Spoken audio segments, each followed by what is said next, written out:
So, good morning everybody and welcome to this meeting of Invercargill City Council to hear the fees and charges submissions. We have a number of submissions to hear this morning. We have apologies from Councillor Ludlow and Councillor Broad. Will someone move that we accept those? Thank you. Pardon? We have an apology from Councillor Stewart as well. And we also have an apology for Councillor Stewart, so I would take it that Councillor Deminy and Councillor McNaughton are also moving those. All those in favour say aye. Against, carried. Thank you. Declarations of interest, anyone? There are none. So we have a timetable of hearings which take us through until just before lunchtime, and we'll take a break part way through. So our first submission is from Rosemary Hickey.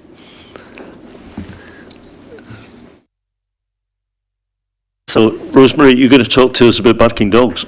Yes, I am. So please, the floor is yours. Rosemary, you know how this works. So basically, you have the opportunity to speak. Councillors can then ask you questions.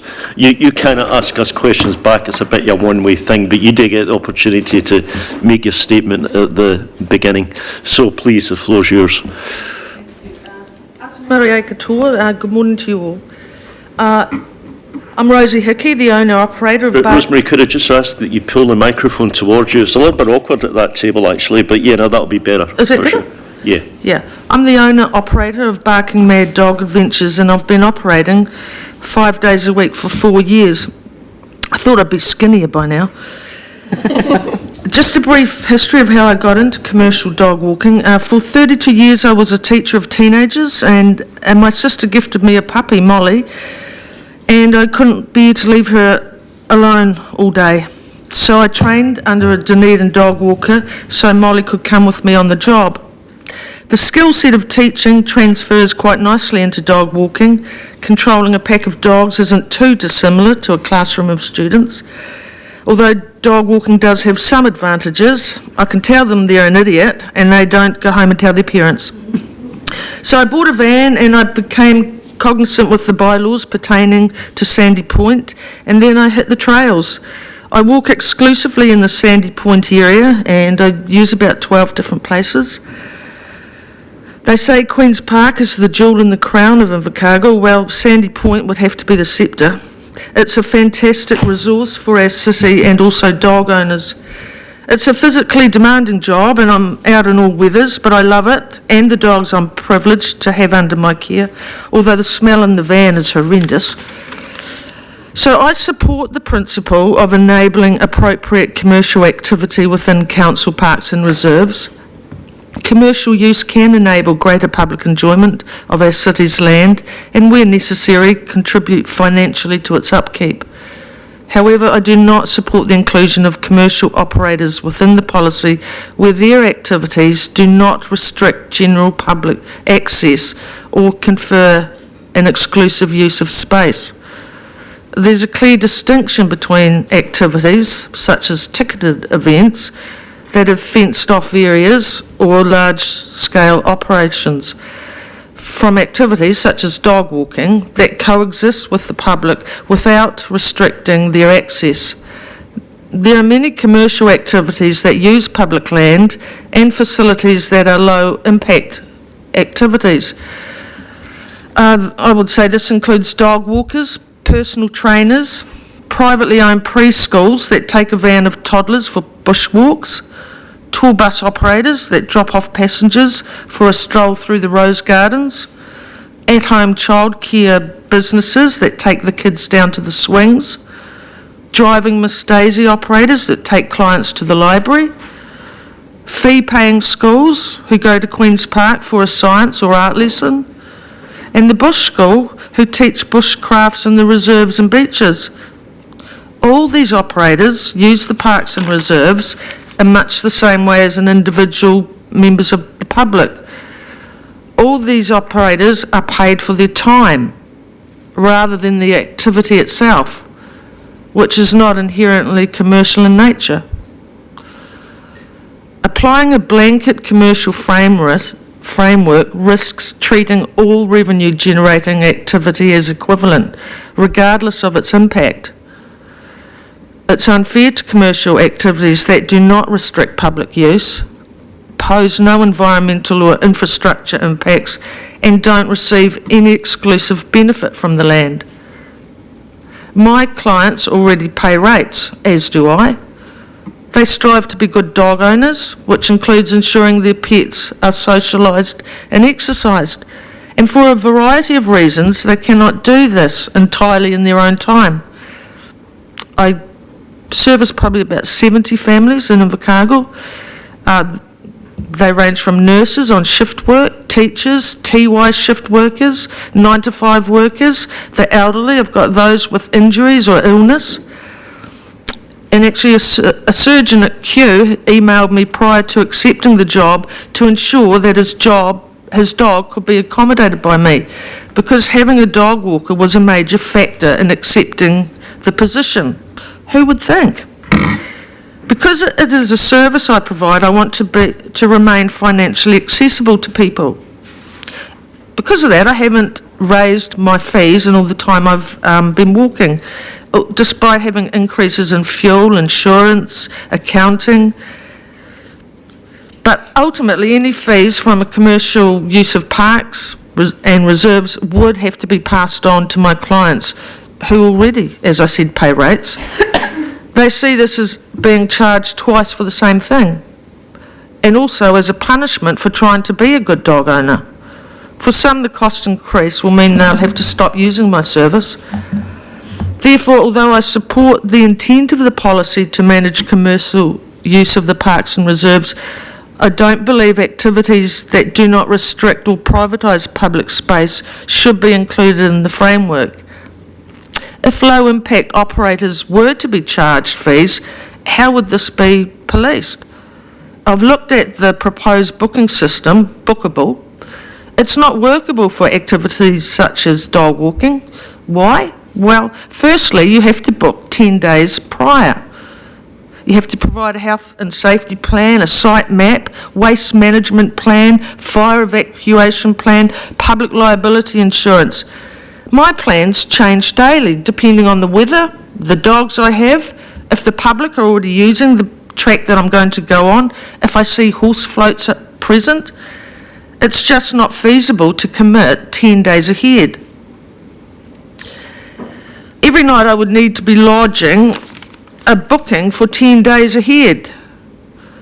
And under the fees and charges schedule, the final amount is to be determined by the manager of Parks and Recreation, with the following matters considered: footprint of the activity, minimal; number of participants, usually single figure; duration or frequency, about 75 minutes; location, bush, forest, beach, Arete Sands; nature of the activity, dog walking; likely impact on other users, very low; impact on the environment, footprints; expected cost for the council, none; the risk, low; wider community benefit, yes; waste management practices, well, I pick up their poo and any possums they catch.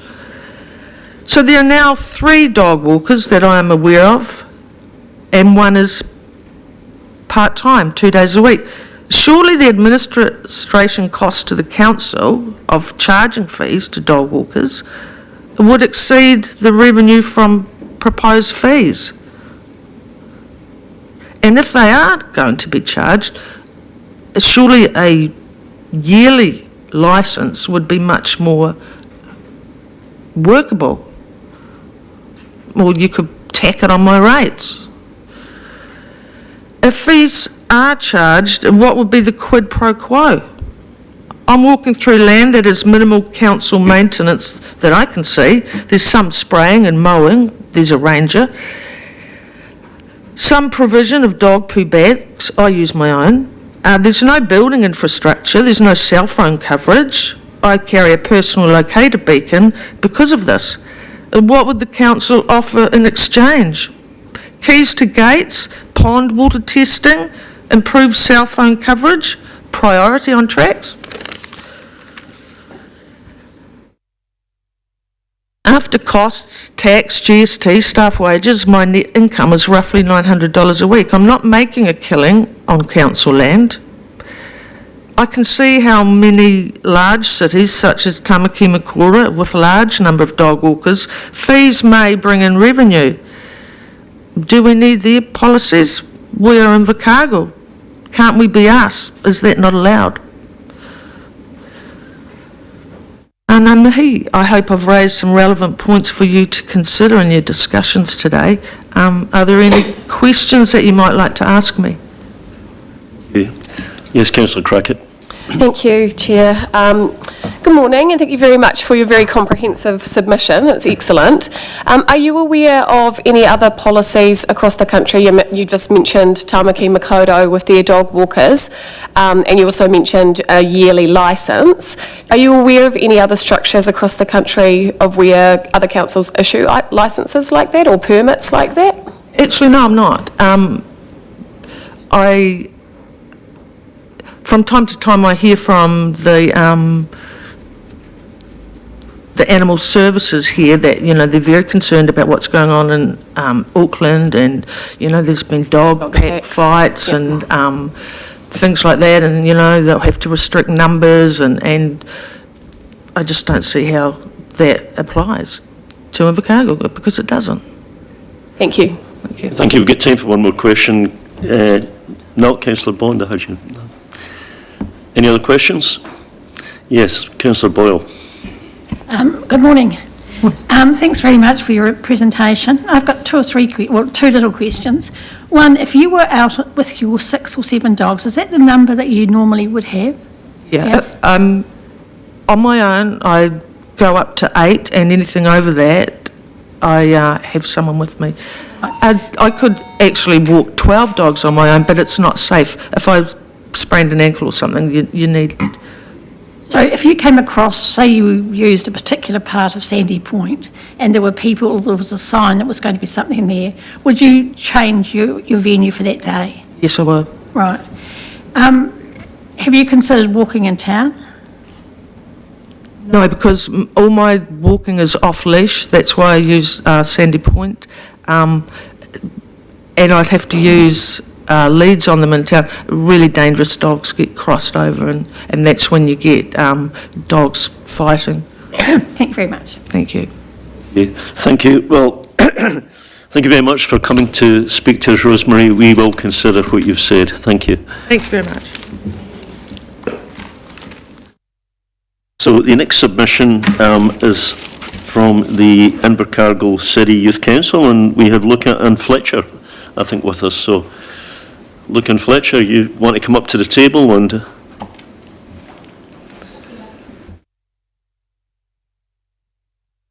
So how this works is that you have 10 minutes. You can choose to speak for all of those 10 minutes, or you can speak for part of it, and if you finish earlier, then there'll be time for questions. So please go ahead, the floor is yours.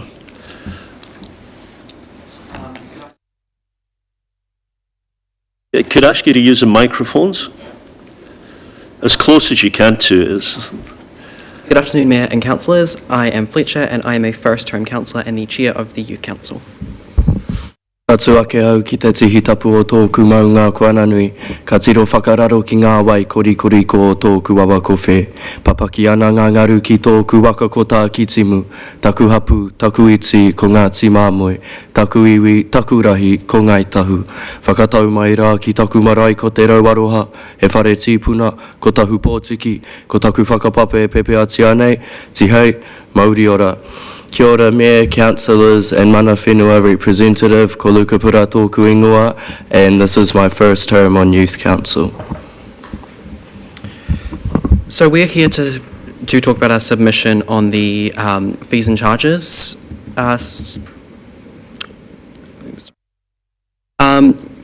We're specifically focusing on the increase to bus fees.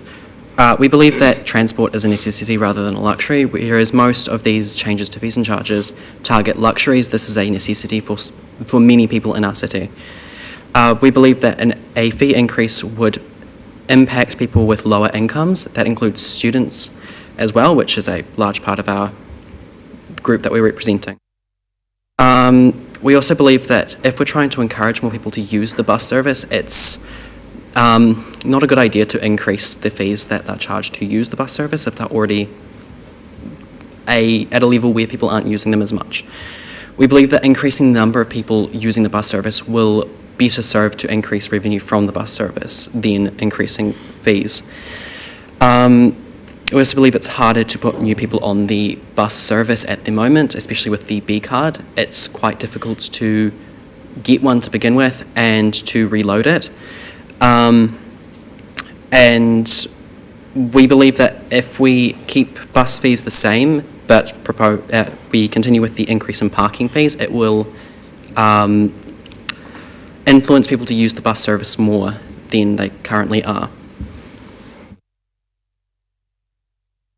Yep, and to follow on from what Fletcher has said, there are three main reasons I'd say as to why increasing the bus fees wouldn't be the best idea. Firstly, obviously bus users are typically from lower income areas, lower income people who use the bus as a necessity opposed to people who may be parking their cars in town to go shopping, to buy groceries, etc.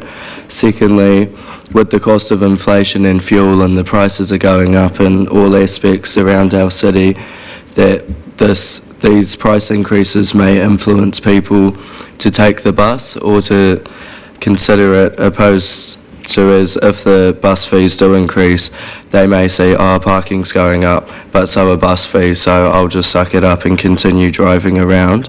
And lastly, I'd like to mention that at the beginning of our youth council meeting, we did begin discussing the fly tipping fees, but we decided to just focus on the bus increase fees. Thank you.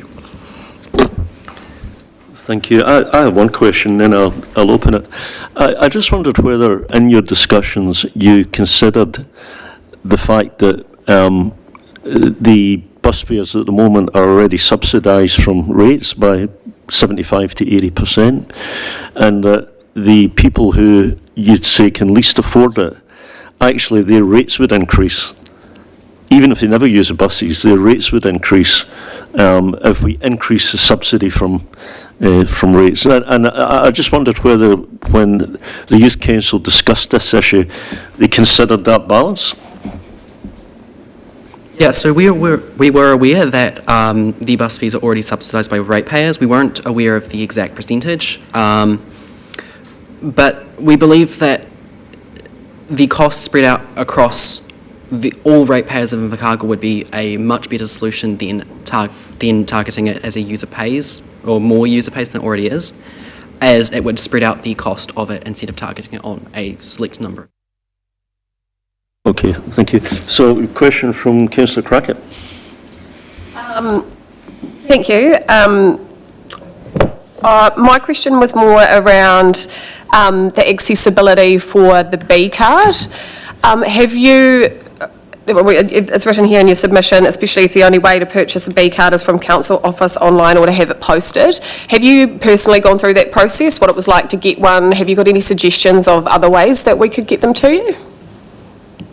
Yeah, so I've personally tried to get a B card and failed miserably. I tried to go through the online service, which is the only method accessible to me at the time, as I couldn't come into a council office or a council building to get it. And the online system didn't work. It failed, it errored out so many times that I got frustrated and gave up. I believe I have talked to other people, me personally, not the youth council, who have experienced similar issues, and it disincentivises people to use the bus service if it's just like shown as difficult and hard to manage.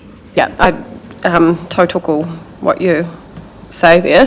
The situation in other areas with tap and go transport, have you used those before, and what was your experience? Yeah, so I have used Tap and Go before. I personally believe it's a much better system. especially for tourists to the city. Tourists aren't going to go through all the effort of getting an AB card. It's much easier for them to just use tap and go off of their phone, like on their person. So if we had like a debit card system or a tap and go type system, you think that the public transport would be more accessible to out-of-towners as such as well? I personally think so. Cool, thank you very much. Thank you. So one more question, Councillor Bond. Thank you, Mr Mayor. Kia ora for your submission today. Councillor Cricket actually asked a question that I was going to ask and supplementary. You actually answered what I was wondering about. But on that note, were you aware that when and if you can't access services like applying for a B card, that there is a services at icc.gov.nz that you can email through to lodge the problem? I think that's the right address, is it? For services? On behalf of Youth Council, no, we weren't aware and we didn't discuss that at our meeting. Thank you. Thank you. Okay, so look, thank you very much for coming and speaking to us, and we take into account what you had to say on behalf of Youth Council, so thank you for coming. Thank you. So next we have a submission from Marcus Roy regarding the Southland Making Bike Club, I believe. Thanks very much for the opportunity to come and present this submission. I'm currently the president of the Southland Mountain Bike Club, and we're well interested in this topic. So we're a volunteer-led organisation with 400 members currently, and recognise that there's a number of other residents of Invercargill and Southland that utilise the assets that the Mountain Bike Club develop. Two locations, primarily Sandy Point and the new Bluff Motupuhi and Venture Park down in Bluff. Our submission sort of highlights two key themes. First one's primarily about safety concerns around dog walkers at Sandy Point Forest, and the second part is around the natural justice and fairness of commercial benefit derived from volunteer managed trails and activity.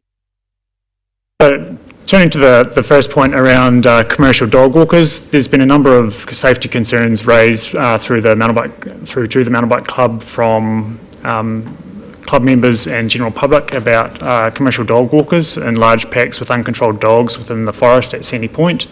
And it is a commercial forest that is harvested for commercial gains for Invercargill City Council, and there are tracks that are maintained through those forests. Part of those trails are closed at the moment following the wind event.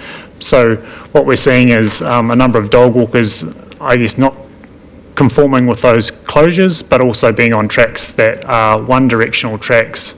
And when, due to the nature of mountain biking generally, a lot of those trails are one direction, they're high speed, because we recognise there's trail conflict if there are riders coming from the opposite direction, because the nature of the trails and the tight corners and lack of visibility around those corners, you can't always see or stop within the distance that you can see.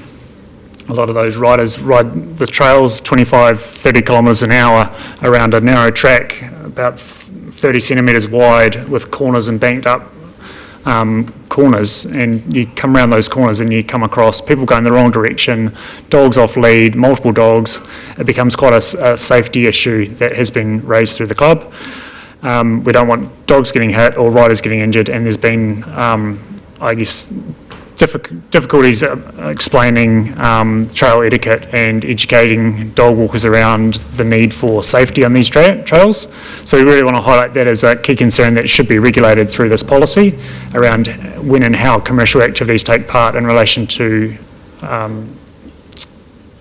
effective recreational activities with volunteer-led organisations.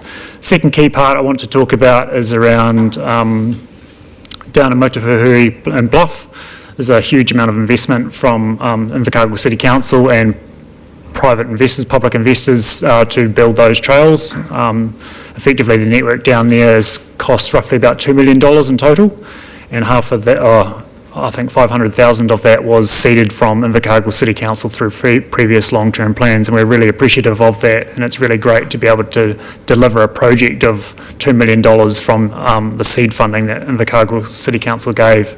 There's been a huge amount of volunteer effort go into maintaining those trails yearly, and we see that if there's an opportunity for commercial business to operate, running trail tours or operating shuttles on the hill, putting vans on a trailer and truck, going up the hill and then riding down that trail network. They're deriving commercial benefit from that infrastructure that has been funded publicly and maintained through volunteer effort. There should be a concession approach or concession process whereby that income generated from those commercial activities somewhat pays for the maintenance and upkeep and the enhancement of those facilities moving forward, just so that there's an equitability of, you're not burning volunteer hours with passionate locals to, line the pockets of commercial activities. So those are the two key points. I'm not going to step through all the aspects of our submission, but happy to have any questions and conversation. Very much. I've got Councillor Dermody first. Yeah, thanks, Mayor Campbell, and thanks, Marcus. And just want to firstly acknowledge, the significant investment that the mountain biking club's made for a long period of time out at Sandy Point, but equally more recently at Marapahui and, the asset that is. Also good to see in your paper some potential solutions, particularly around the zoning.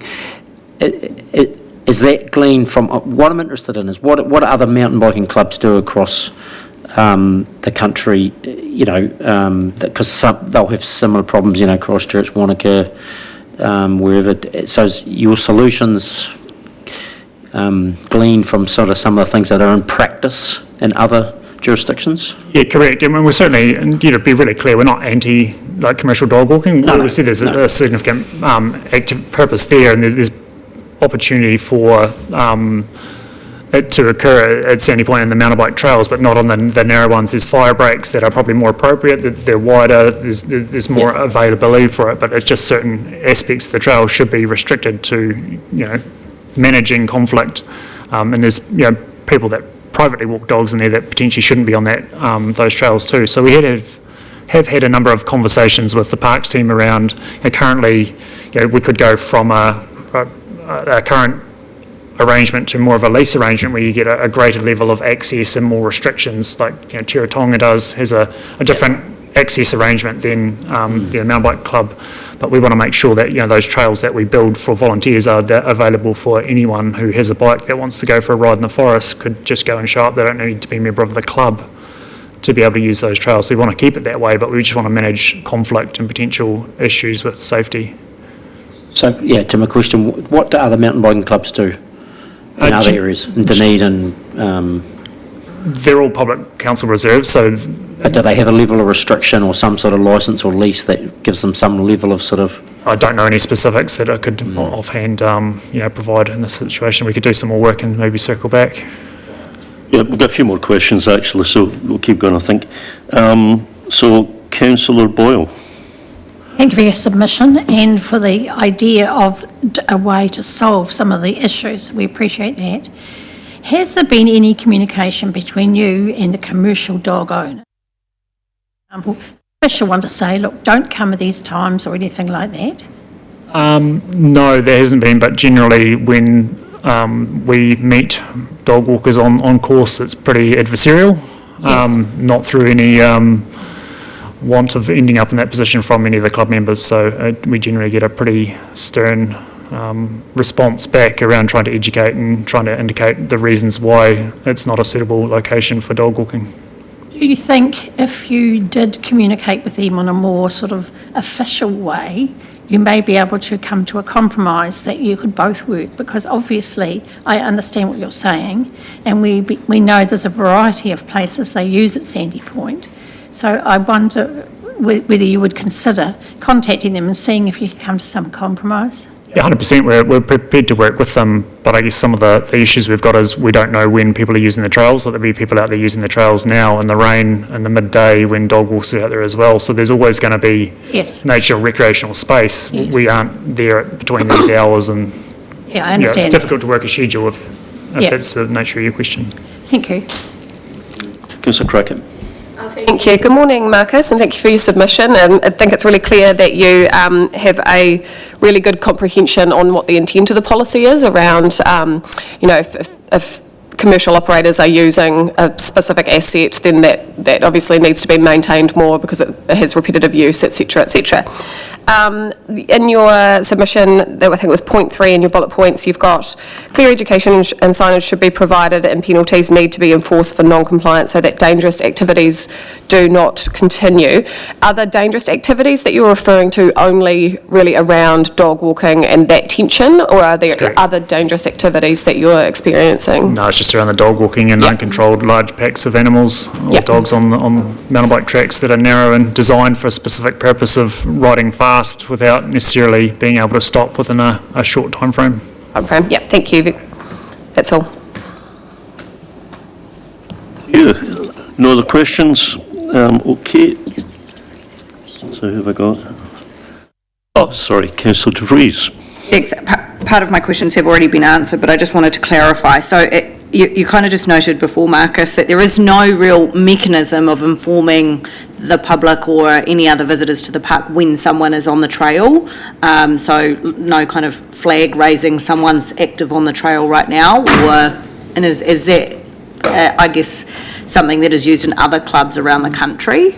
It becomes very difficult. Effectively, at Sandy Point and even at Bluff, Sandy Point, there's about 20 kilometres of trail that are developed, and those are across 15 different trails. So there's 2Ks here, 5Ks there. There's a number of different trails, and someone will ride in one and out one and straight into the next one. So they're sort of designed in loops, but it would be very difficult to try and raise a flag to say there's people on this trail, and because you'd go in a trail and it would pop out somewhere completely different. And not so starting anyone all at walking one place. backwards wouldn't be able to understand. Yeah. So what we're really trying to get is those narrow trails is reduce conflict and potential conflict, and enhance the safety for both dogs and riders, and minimise the abrupt conflict, I guess, between those two groups that are incompatible in my view. Okay, thank you. Well, look, very much appreciate you coming to talk to us, Marcus, and, we obviously hear what you say and we'll deliberate on that later, so thank you. Much.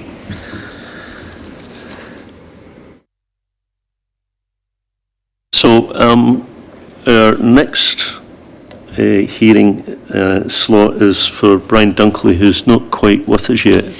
So we'll just give him another couple of minutes, but I don't think we have the next person with us either, so we cannot jump a slot. So we'll just, take a 1 minute break.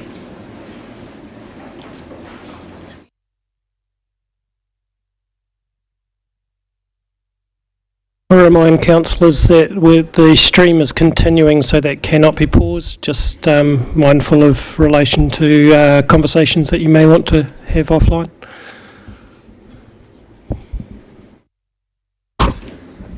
To the wise, Michael.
Like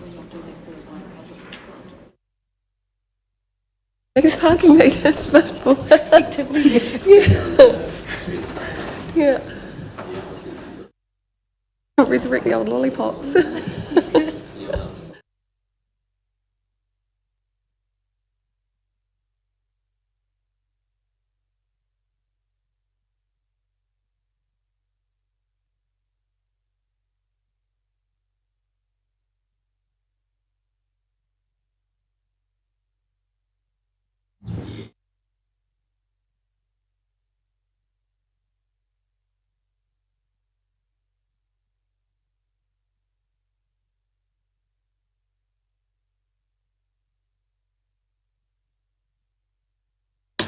So, Michael, we don't.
When you cough, the camera goes.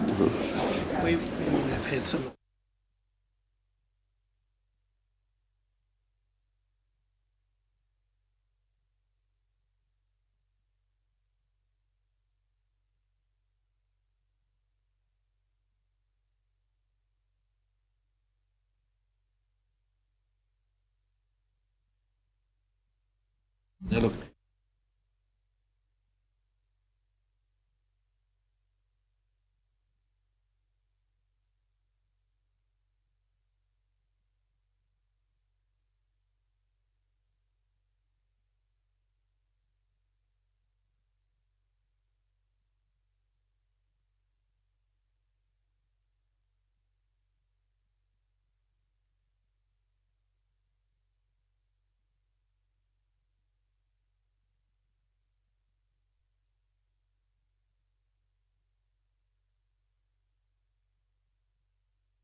are back in session.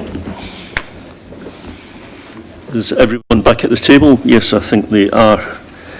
Okay, so we have David Griffiths, so welcome, David. So you probably know how this works. You have 10 minutes. You can either use all of that time to speak to us, or you can use part of it, and the rest of the time can be taken up by questions from councillors. You're not allowed to ask us questions. It's a bit of a one-way thing, but you do have the opportunity to state your case. So please, the floor is yours. Okay, thank you, Tom and fellow councillors. What I'm talking about is the mountain bike area at Sandy Point.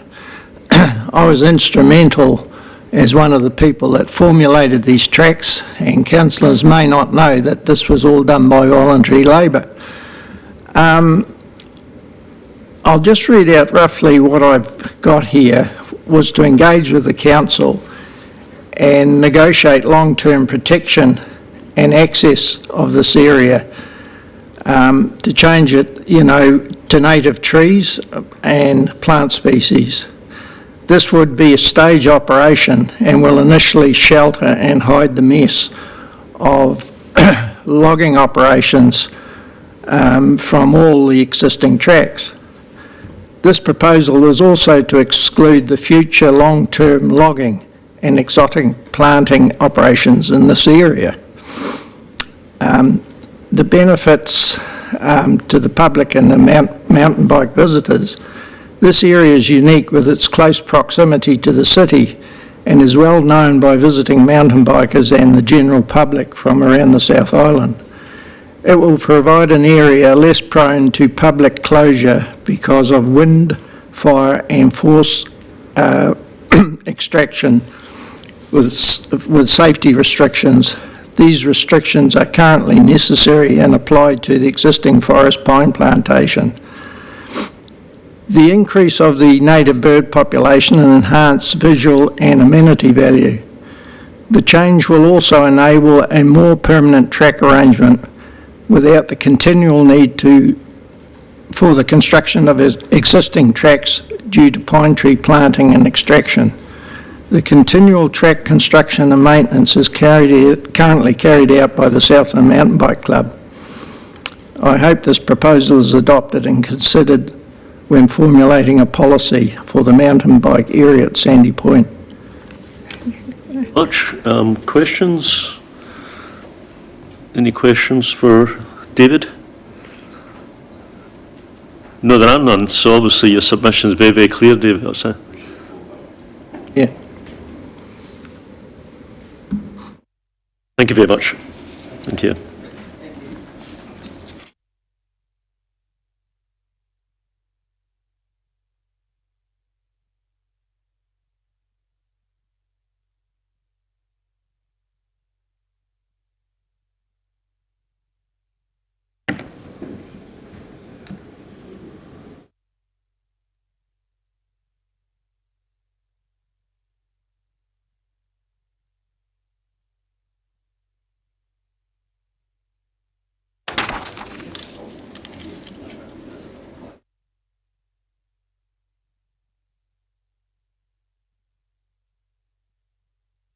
Next we have Cara. Welcome, Cara, and thank you for being early because we're a little bit ahead of time, so allows us to maybe even spend a little bit more time with you.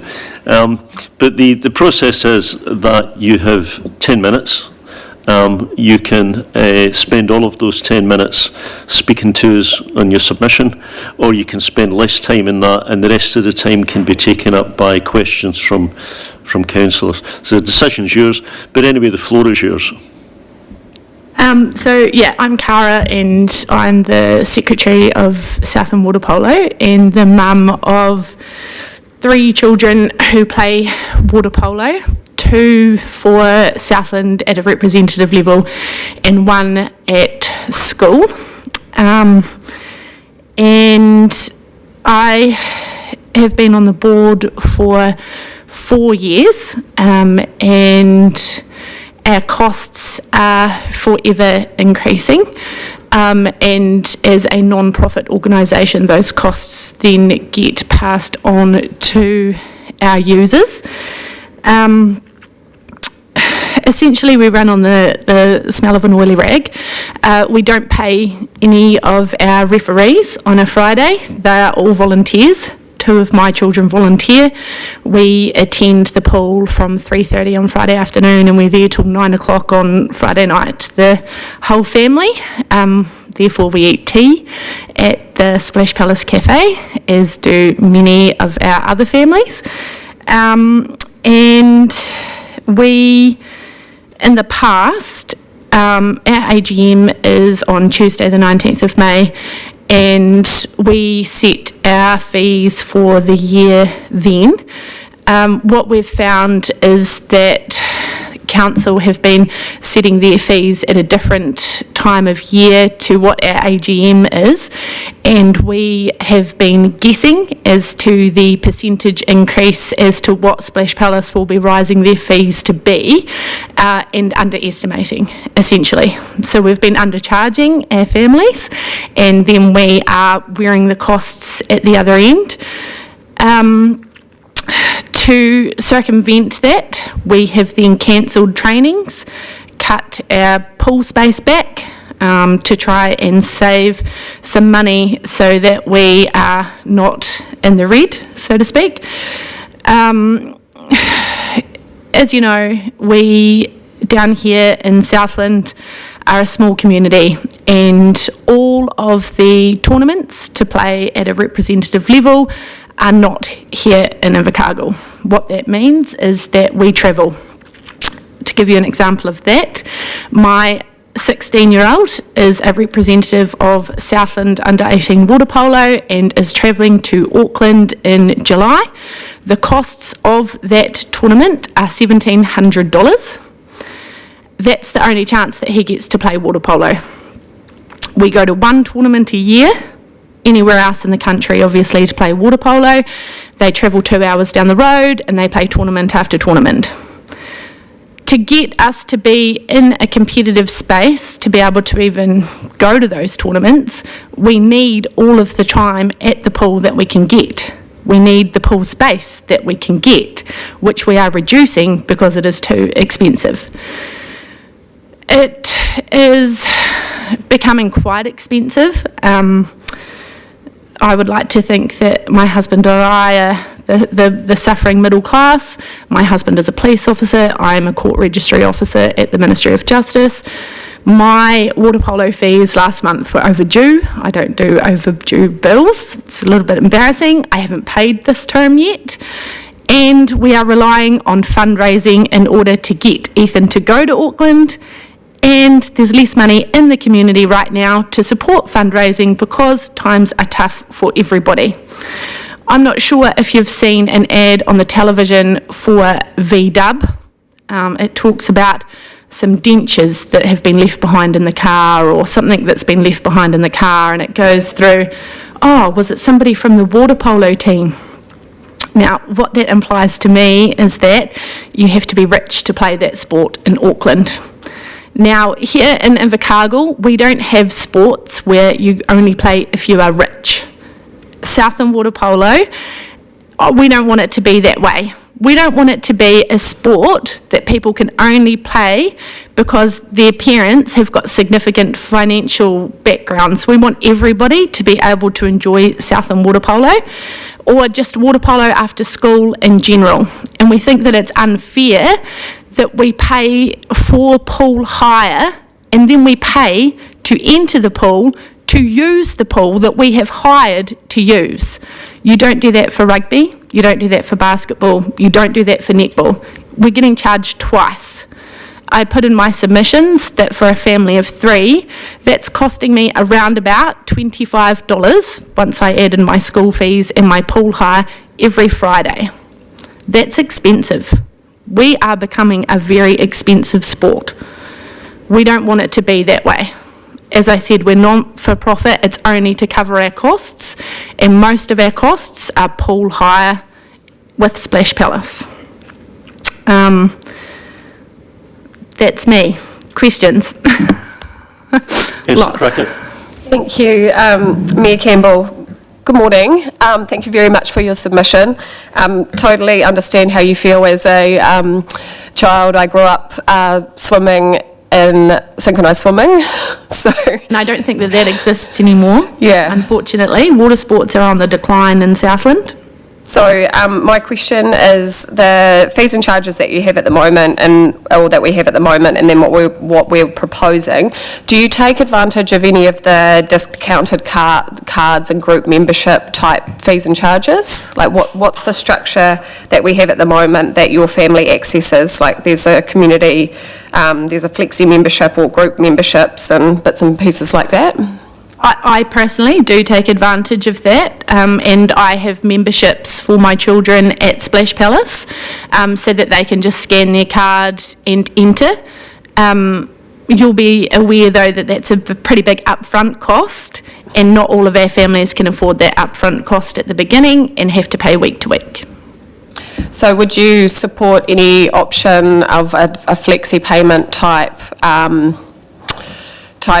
I guess, annual pass, but then it was direct debited or something, like almost like a membership fee, like a gym membership type scenario? I'd like to say yes for the Southland representative families, because that's something that's probably more appropriate to them, but I don't think that we could on-charge that or even offer that to some of our local families that are playing at a school level, because it's just going to price some schools out. I think that depending on what decile school that you're at, some schools have got ability to pass less fees on to children as it is, and they are paying obviously less than what I'd like to think, what I am. I don't think that they'd be able to do that. Okay, cool. Thank you. Well, not cool, but thank you for your answer. Thank you, Councillor Boyle.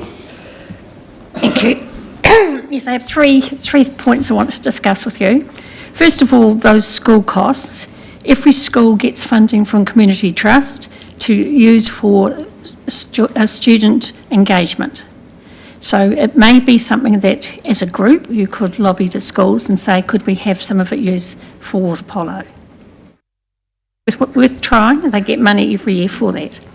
Are your fees separate for those who only play on a school club type thing, as opposed to the ones who travel for competitive sport?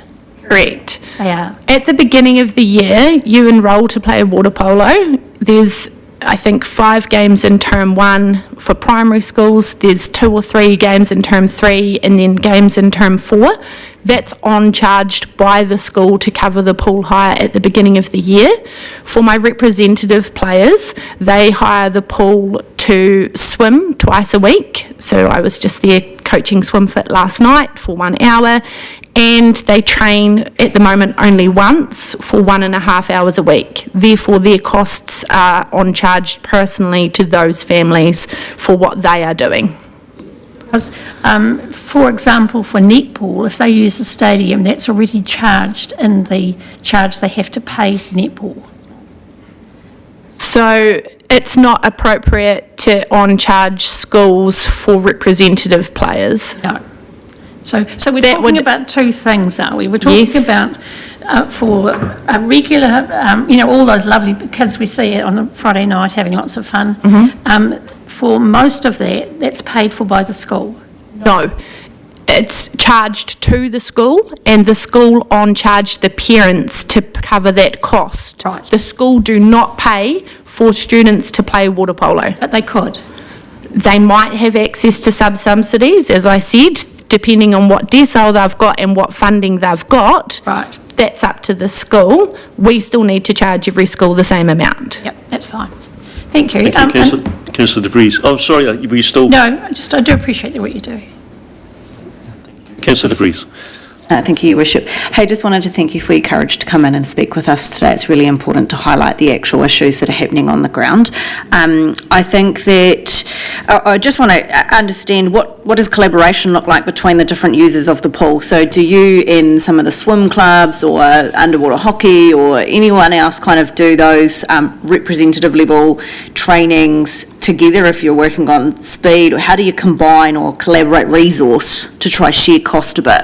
Yeah, It's quite impossible to do so. When you're playing, as I said, we can only use our training time to make us better because we can't play any games against anybody else really without travelling in a significant expense.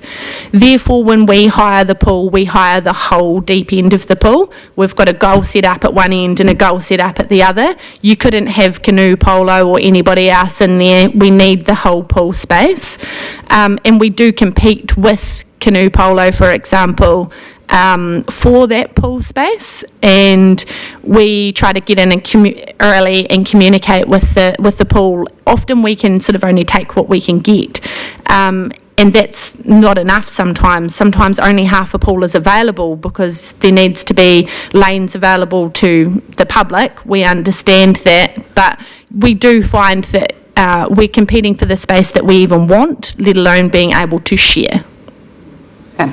I'll allow one more question. Councillor Bond. Thank you, Mr Mayor.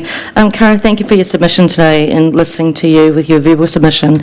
I was curious when you mentioned that your, as your club secretary, you set your fees each year in May, but then you're having to basically backpedal because of the differences in fees and charges that council set.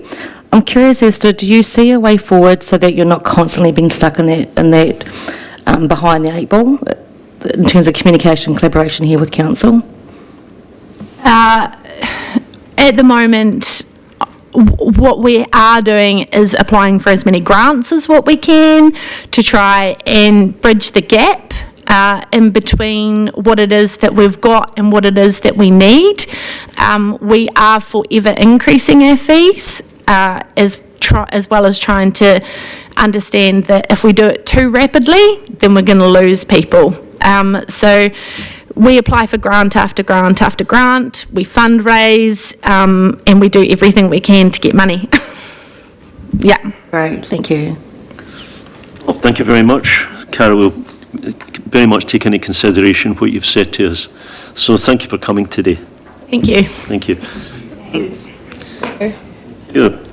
So our next speaker is not actually here, but we do have the next but one. So we've Craig Smith here, and I think what we can do is just change the order to keep things moving. So Craig, do you want to come up to the table and?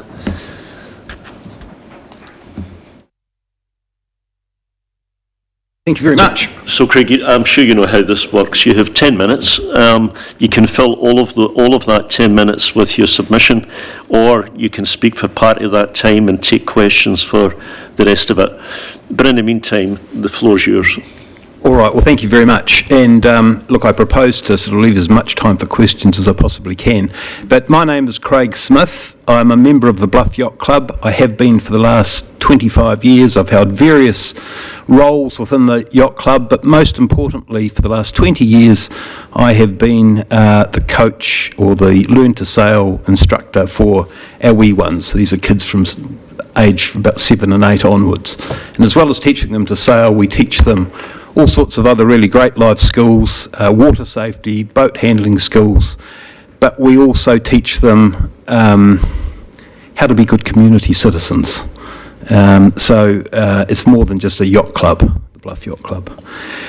So look, I'm just going to talk briefly to the submissions. Your submissions, the submissions, or you've got a couple of papers there in your bundle between pages 28 and 33. You've also got in your bundle there between pages 404 and 410 a number of comments that have been made by the community on the Bluff Yacht Club ramp charges. A lot of those are fairly raw, but I think that reflects how the community feels about the situation. Just a little bit of history. The Bluff Yacht Club ramp was constructed in or about 1980, and that was a partnership between the Southland Trailer Yacht Squadron and the Bluff Yacht Club. And the Bluff Yacht Club then maintained those facilities up until about 10 years ago. And we spent our own resources, in the maintenance of it. The facility has always been open to the public. We did charge we didn't charge, but we offered to the general public a ramp users fee. We had a very small uptake of people, but we did charge a $50 ramp fee, but there was never any compulsion on anyone to pay anything at all. And we've always looked at that facility as a public facility. We came to this council about 10 years ago with a funding application. That application was for $40,000, and that was backed up with quotations from local engineers to bring up to speed the wharf facilities both on the east side and the west side at Bluff. $40,000. That funding application was turned down, and council told us that they were happy to look, however, at improving the facilities down at Bluff. Some $2.4 million later, as I understand, we now have the facility down at Bluff, and that's the facility that council is now proposing to charge boat users for. The facility that you've provided is really just wharfage, not the ramp. The ramp is the existing ramp that we put in back in 1980, the one that we've filled with concrete over the years to keep the potholes at bay. The community never asked for the facility that has been put in, and rather it was a project that seemed to be driven by some of your own council staff and engineers that have created something that in the first instance wasn't fit for purpose. My understanding is there was about $600,000 wasted with an engineering firm in the first instance that came up with a plan that just didn't work. But we now have this Rolls-Royce facility there at Bluff, and but it's something that wasn't needed in terms of the boating fraternity at Bluff. They didn't ask for it, you guys provided for it, and now you're asking that same boating family to pay for it, and we're saying that's not fair. So I've just come back from Wellington, and really if you look at Wellington, Wellington's just a bigger version of Bluff. It's got a really attractive harbour, it's got a few mountains, and it's got some people living there. In Wellington there are 7 boat ramps, all free of charge to the public. They haven't got the Flash Harry ramp, the Flash Harry wharfing facilities that we have, but they are functional. Now, to council's credit, the jetty facilities that you've put in are really good. So they are of great benefit to disabled people. Disabled people can now get into boats. They're also of benefit to elderly people. But they weren't needed. And what the Bluff Yacht Club is saying is that it isn't right to charge the general public for the use of those facilities.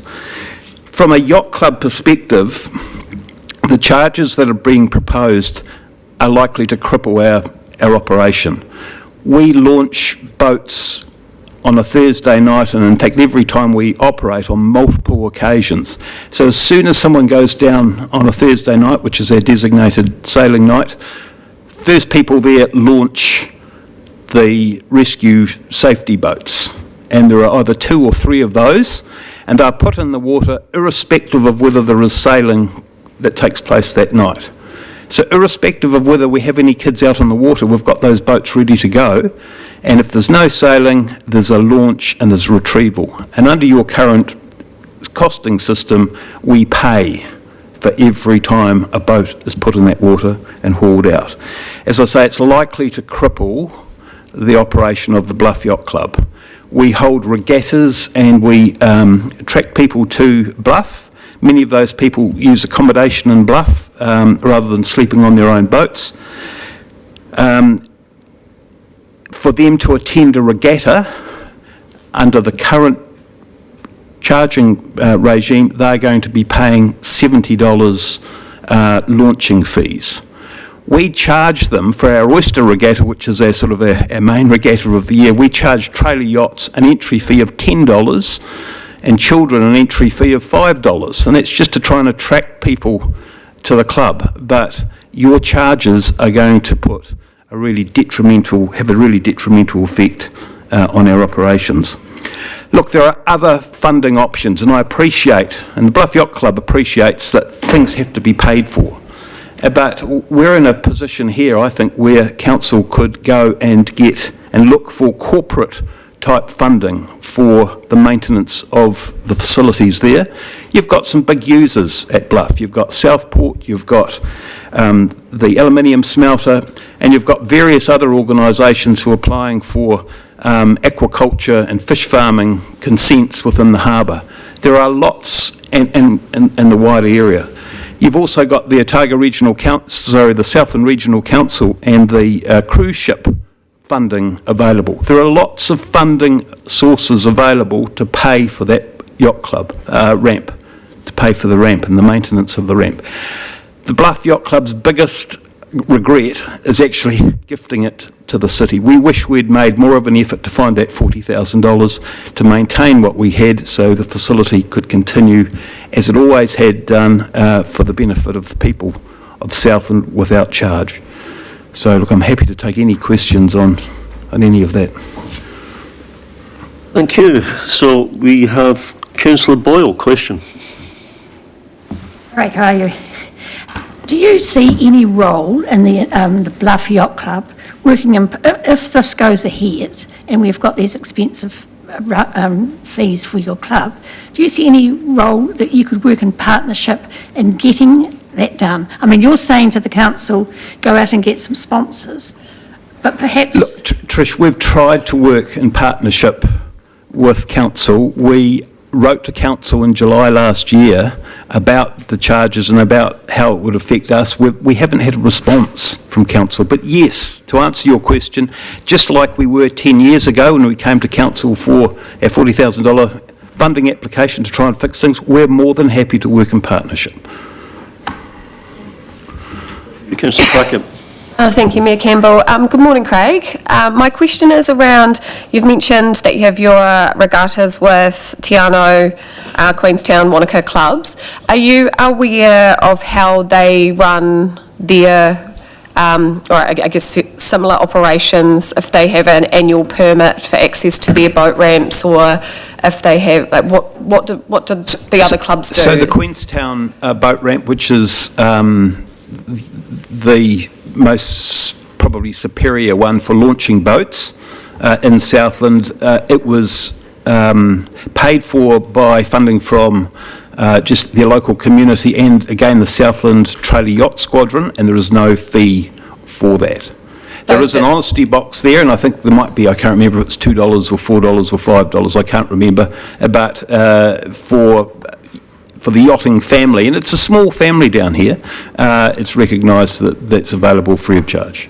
So just a supplementary question to that. So you mentioned that what was the name of it? The Southland Trailer Yacht Squadron? Or Yes. So that. So did they have a membership fee, or did they fundraise to get the funding for that? Did they get grants funding? Did they work with commercial operators? Like, how did they get that to happen? So unfortunately, the Southland Trailer Yacht Squadron is made up of grey-haired old men like me, predominantly, and a lot of them are... so their main funding project was the Southland Boat Show. That's gone into recess. So they're functioning. They charge a subscription every year of $15. So no is the answer. There's no really benefit in. So in your alternative solutions, you've suggested that perhaps each boat or yacht could be stickered or could be identifiable for your annual fee. Is that something that you see as workable? So our problem is we have multiple boats using that ramp. We've got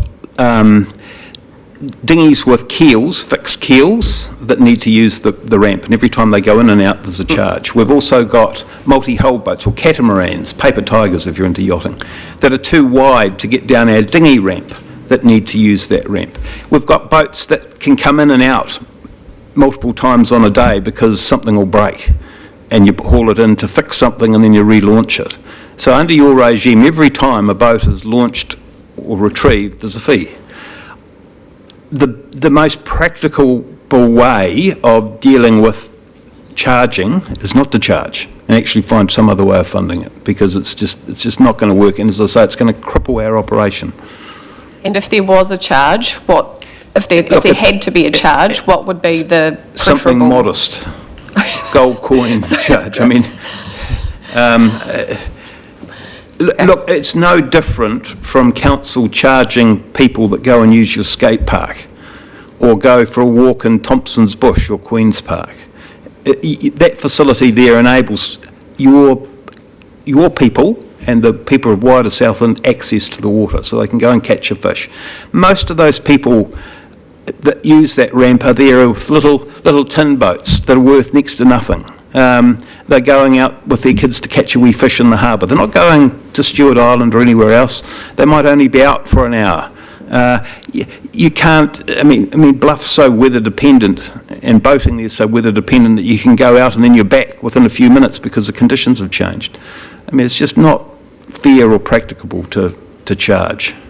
And there are other options, and that's really my point. It's one really quick comment. So you would support, in principle, the club would, in principle, would support commercial operations being charged, but not club memberships.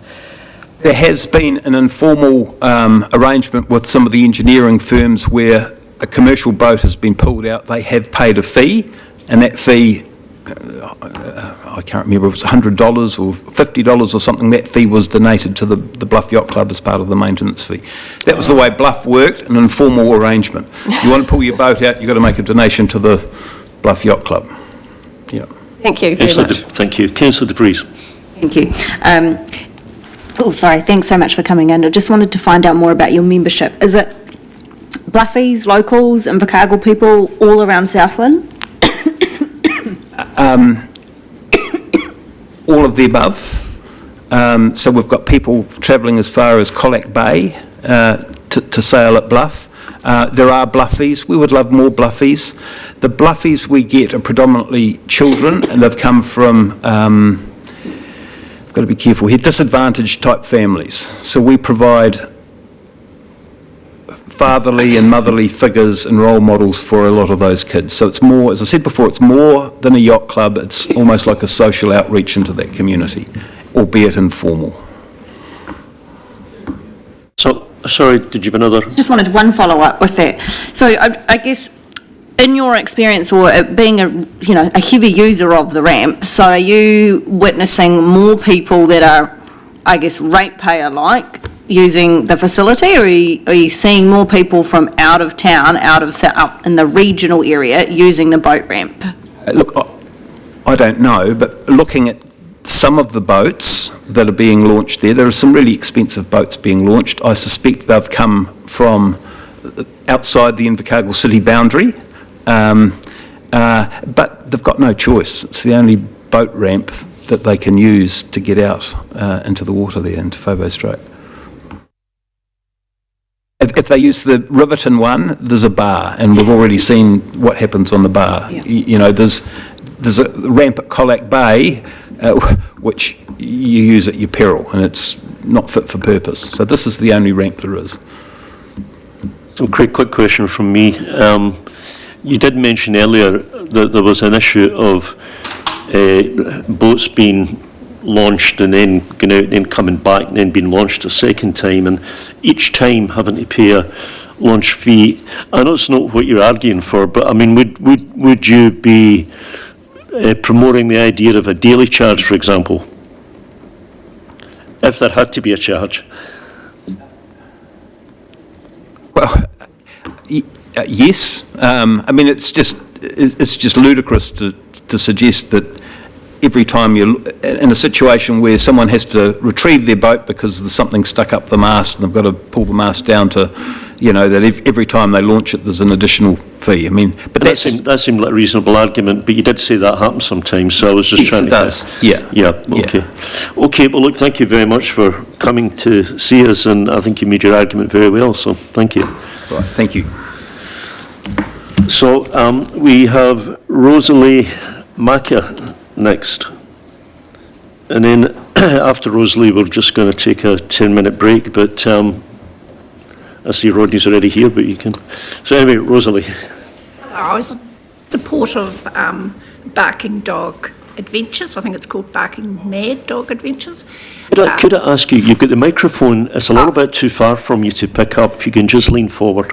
Okay. Thank you. I'm in support of Barking Mad Dog Adventures. My dog goes once a week for 3 hours, gets picked up, goes out to places at Otatara and Reti Sands with a group of other dogs. I'm a bit concerned that I heard that there may be charges for using those reserves because I feel it's such a positive thing to have this available. We're already paying it reasonably significant rates, and if she has to charge as long extra charges, I think it may be quite difficult for people to keep using the service. I have used it when I first started using it when my other dog died. I found my dog became quite reactive on the lead and quite timid, and somebody suggested Rosie's Adventures, and the first day he was terrified, and the second week he was waiting at the gate waiting at the door for her to turn up. It's made a huge difference in his behaviour. That gets on with, they have dogs all sizes, but she's very careful to work out that dogs will be compatible and the breeds, etc. And it's such a positive thing. It's far nicer than just going to a kennel or a daycare because they're out in the fresh air, and they're also, I had one experience of a previous dog going to a daycare and it got bitten, so I've never had any experience like this since Hugo's been going to these adventures out at Reti Sands and places like that. I just think it's, with animal welfare, we've got so many reports of dogs straying, being neglected, and I think we should be encouraging these kind of positive activities. Even though I walk my dog every day, there are limited places I can walk my dog off lead, and I feel very confident with Rosie and her business. There's so many dogs in neighbourhoods that are barking all day, and this is really such a positive exercise. I don't want the fees to go to the point where people can't use the service. And I know it was very useful to me when I was unwell, that I knew that he was going to get a great exercise, and I've had so many friends with hips and knees replacements and things that have used that kind of that service as well. So with the petrol charges, the petrol costs for her, that's a big increase cost for her business, and I would be expecting there could be increased charges due to that anyway. So I think it's got to be considered. So we'll take questions, Rosalie. Am I right in thinking that at this point you have no way of knowing what the increased cost would be? No. You haven't been given any indication? I haven't been, she hasn't indicated that at all. Any other questions? Anyone? Yes. Councillor De Vries. Thank you for coming in today. I just wanted to get a better feel. So are you specifically, I guess, against the policy as it applies to services that support the welfare of animals or people? Are you specifically against charging regardless of any commercial activity on the different parks? No, I can't speak for other services and commercial activities. But I do believe that this will possibly penalise people and dogs if the service becomes too expensive with extra charges. We have no other questions, so Rosalie, very much appreciate you coming in to see us. I take my own dog actually down Sandy Point, that area, every day. Fantastic area, isn't it? But Yeah. not everybody can get there every day. Not everybody can make the time. So I well understand the point that you're making. So thank you very much for coming and talking to us. Thank you. Thank you. So we are a little ahead of time. What I plan to do is the next speaker is actually due to start at 10:35, I believe. No, 10:35. So we will take a break now and come back at 10:35. Thank you.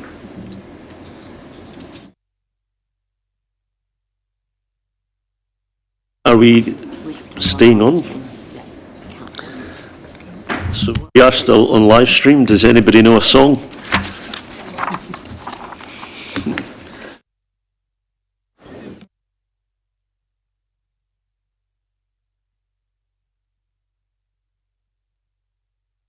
Excuse me, Chair, why don't we...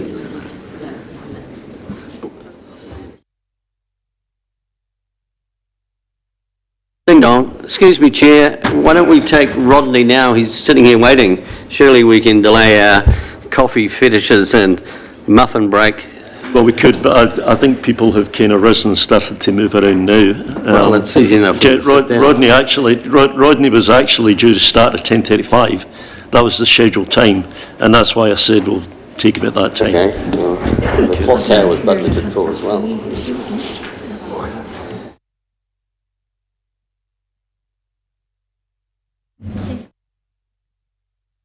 Lovely. You see, this is...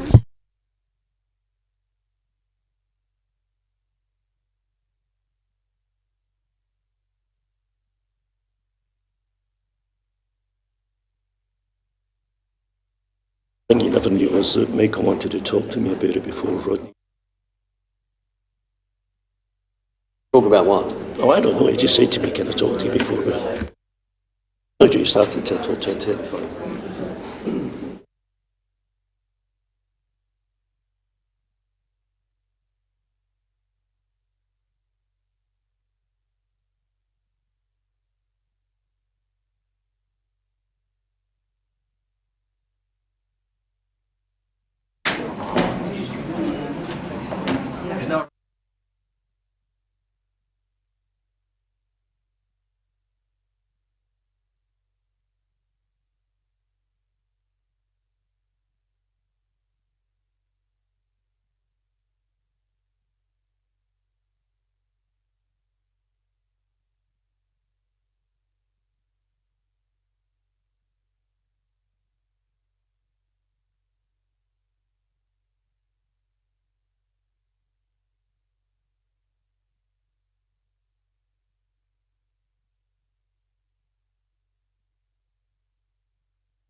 Let's still wait for that urn to fill and heat.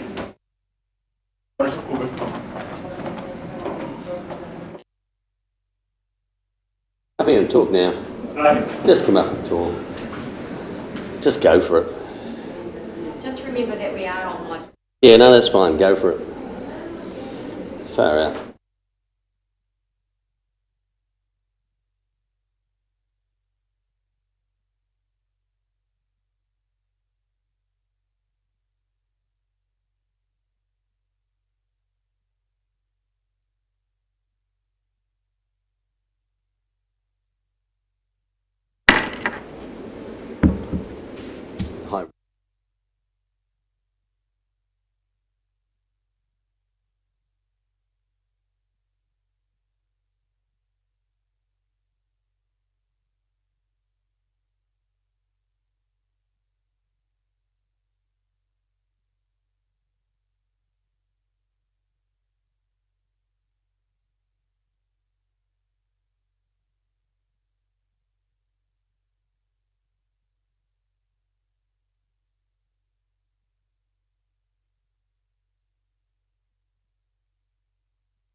You're not launching your dog.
Oh, I see, yeah, you go to policies and then it's...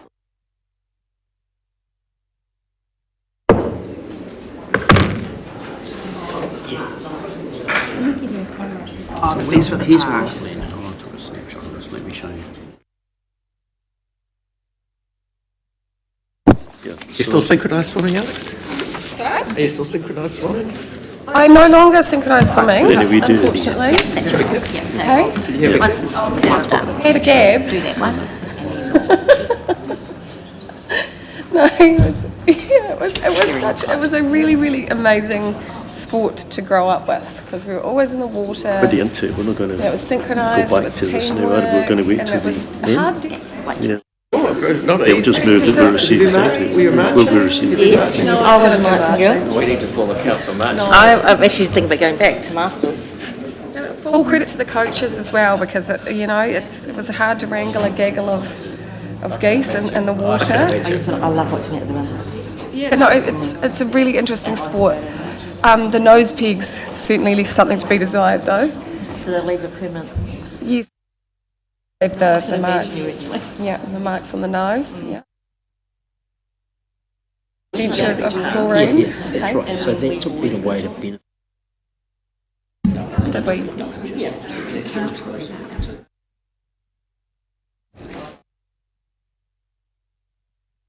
That's a parenting challenge, is it, Dan? I really want to march for New Zealand. Okay. Just waiting.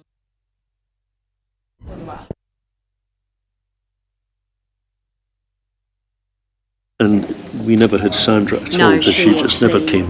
We finally got a hold of her and she doesn't. What do they call it, the code? Blue. Hey, 1 minute, everybody.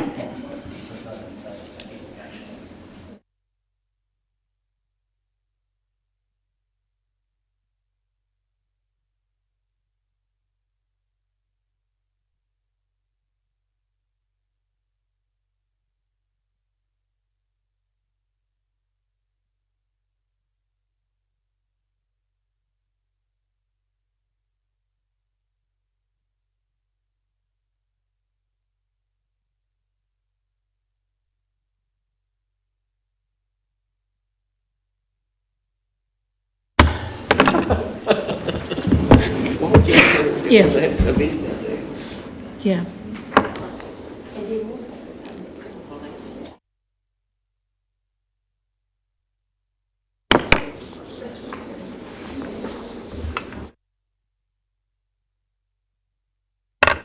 Yeah. Big gap between them, too. 7 years.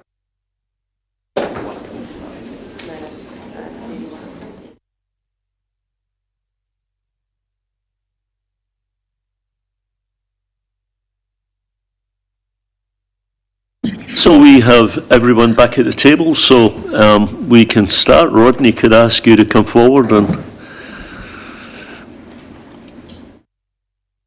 So Rodney, I know that you know how this works. You have 10 minutes. You can fill all of that 10 minutes with your submission, or you can fill part of it and leave the rest of the time for questions. But in the meantime, the floor's yours. Right. Well, kia ora and good morning all.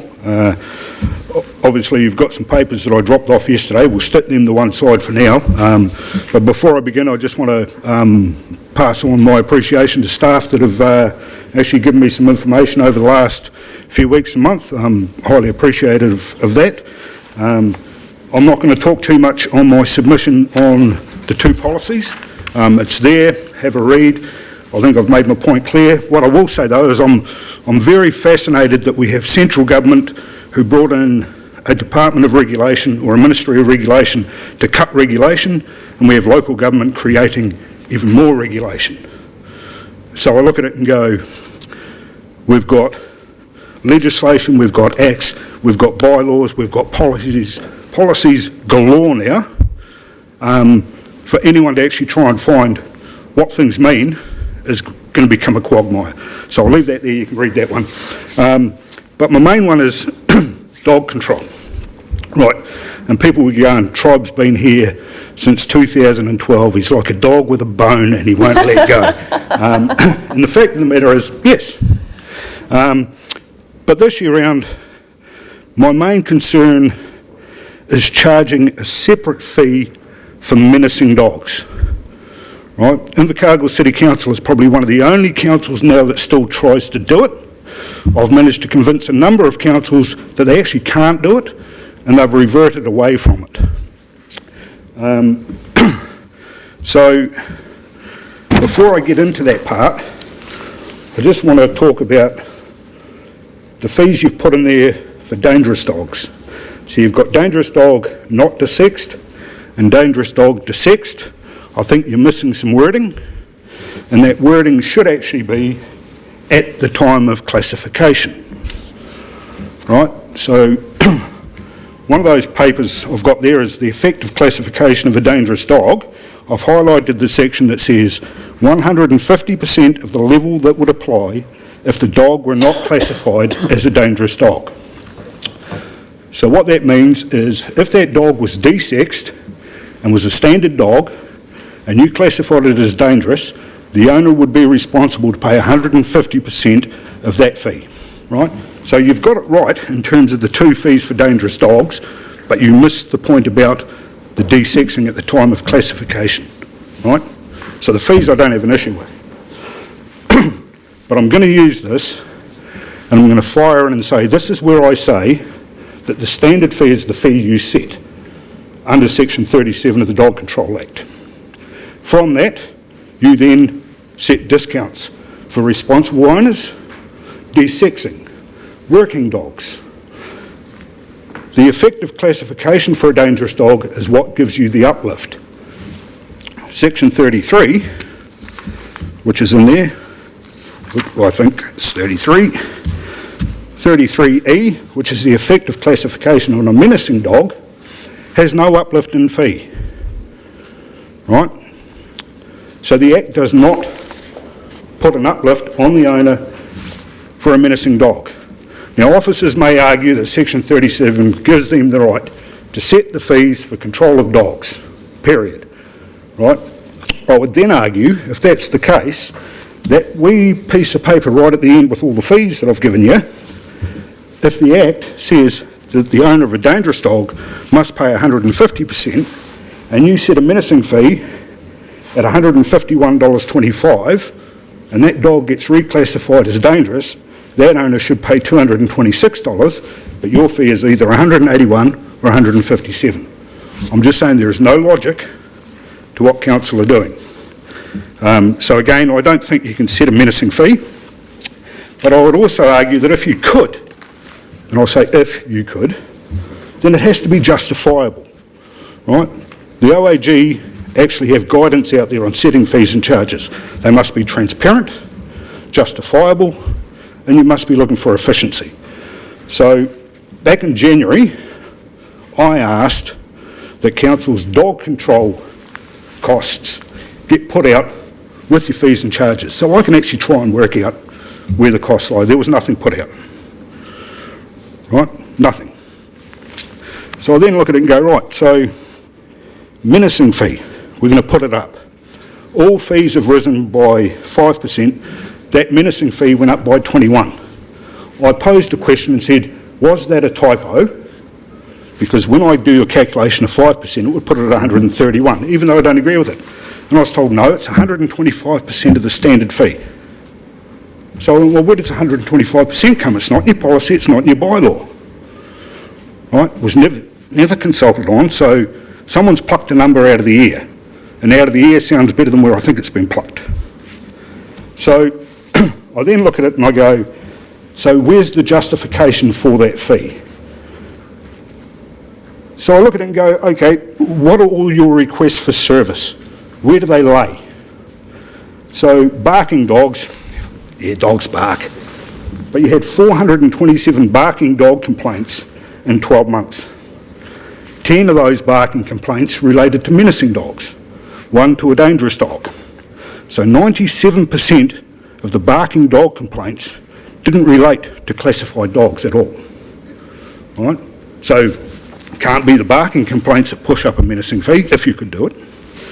So attacks on animals, you had 45 of them. 2 of those attacks were from menacing dogs, 1 was from a dangerous dog, meaning 93% of the attacks on animals were from non-classified dogs. So again, it's not menacing dogs that are pushing up your request for service. Attacks on people, ooh, shocking. 36, 1 was a menacing dog, 2 were dangerous dogs. So 91% of the attacks on people were from dogs that were not classified. Right? Wandering dogs, 618, and they're probably the ones that wander around our area and leave deposits on the ground. So there were 618 of them. 17 were menacing dogs. 2 were dangerous dogs. So 96% of your requests for service for wandering dogs were not classified dogs. Right? Dogs rushing, 3 were menacing. 1 was dangerous, so 95% of the rushing dogs weren't classified. I'm actually trying to find justification to charge more for a menacing dog. I don't see it. Lost dogs, there were 175 dogs reported lost. 4 of those were menacing dogs. Funnily enough, if that menacing dog is lost, it hasn't been secured, so you can actually fine the owner of the menacing dog. You don't need to charge him more. But again, 97% of the lost dogs weren't classified. I can't see justification to charge even if you could. It tells me most of your time is spent on normal dogs. That being said, that's me on menacing. I then try and get my head around this council and how it sets its discounts. So if I look at the Southland District Council, they charge a standard dog registration fee of $110, right? They then have in their fees and charges, if I'm a responsible owner, I get a discount of $30. If I desex my dog, I get a discount of $30. So it says 110, less 30 for responsible, 80, less 30 for desexing, $60, $50. I go, right, I can understand that. So I look at councils and I go, what's the fee for a responsible owner? So I go from $121 down to $83 for a responsible owner. I go, cool, $38 discount. What's the desexing discount? 121 to 105. Okay, I'll have to work that out. $16. Go, cool. Total combined is 54. But if I'm a responsible owner with a desexed dog, I get a discount of $60. It doesn't add up. Either I get a discount for being responsible, and that's a fee, a set fee, and I get a discount for desexing, and that's a set fee. My question is why, being a responsible owner, do I get more for desexing a dog? It's either desexed or it's not. You either have a discount or you don't. Right? And again, it comes back to my belief that most of your fees and charges are based on simple calculations, not cost, not actually what does it cost us for the dogs in different categories. And the Ombudsman's been down that road back in 1999, where they actually did look at fees and charges settings on animals and found at that time there was nothing that actually broke it down to why are you charging what you are charging for those fees. I have no problem paying my fees. I have no problem having discounts as long as they are clear and transparent. I do have an issue with you trying to charge a menacing dog owner more, because 9 times out of 10, some of your menacing dogs, if you have a look at those effects of classification, the dangerous dog has 1 and a bit pages of effects. Muzzling, desexing, you name it, the whole 9 yards, because that's a dangerous dog. The effective classification on a menacing dog basically only has 2, right? And one of those is a if or a may. So the first one is the person must not allow the dog to be at large without being either confined, in a cage or muzzled. But council can change that and basically says subsection 1A does not apply in respect to any dog or class of dog that the territorial authority considers need not be muzzled in any specified circumstances, for example, a dog show, right? Rodney, sorry for interrupting you, but you actually have used your time. Can I ask you to take 1 more minute to summarise? Yep. Okay. So, this council has classified dogs as menacing in the past, has not required desexing, has not required muzzling, but charges more. So, if that dog actually poses a risk, why don't you require it to be desexed? Why don't you require it to be muzzled? And why should the owner have to pay more? Simple. Use the rest of the Act to deal with it. And a dog that rushes at a fence can be classed as menacing, and it doesn't mean that it is actually a savage pit bull, some type of dog that's been out and mauled something. And in closing, I also don't believe that this council does its job properly with animal control. We're in a public forum, so I'm not going to expose myself to members of the public, but I have grave concerns with what I've seen, what I've reported, and no follow-up. Again, Rodney, another quote, you have grave concerns, what? For the stuff that I have reported, that I have had no follow-up myself, right? And with what I've seen, with how the Act actually reads, you could be classifying dogs if you were doing your job. And I mean as dangerous, potentially. leave it at that. And then Councillor Crackett, a couple of quick questions. Thank you, Mayor Campbell. Thank you very much for your repeated submissions. It's always excellent to see you on the hearings list, Rodney. We always really value and appreciate the feedback and the depth of knowledge that you apply to your submissions, especially always typically around dog control, so thank you. My question actually pertains to the curbside recycling piece that you'd written in your submission as well, where you say that around the policy, how it talks of a maximum weight bin of 80 kg, yet the bin can hold more. This is bordering on an absurdity in drafting. And I just wondered if you were aware that if the bins in excess of 80 kg can actually damage the lifters and the wheels and such on the wheelie bins, and therefore requiring more maintenance and therefore more ratepayer dollars, etc. like that. Just wondered if you were aware of that. So I will answer that by saying I actually have the big bin. Right. Right? So if I have a small bin and I can put 80 kilo in it, and I get charged more for the big bin, and I'm told I can put 80 kilo in it, what am I paying for? Right? If it's 80 kilo, it's 80 kilo. Why would I have to pay more for the big bin than I can fit the same amount in? That's what I mean by the absurdity.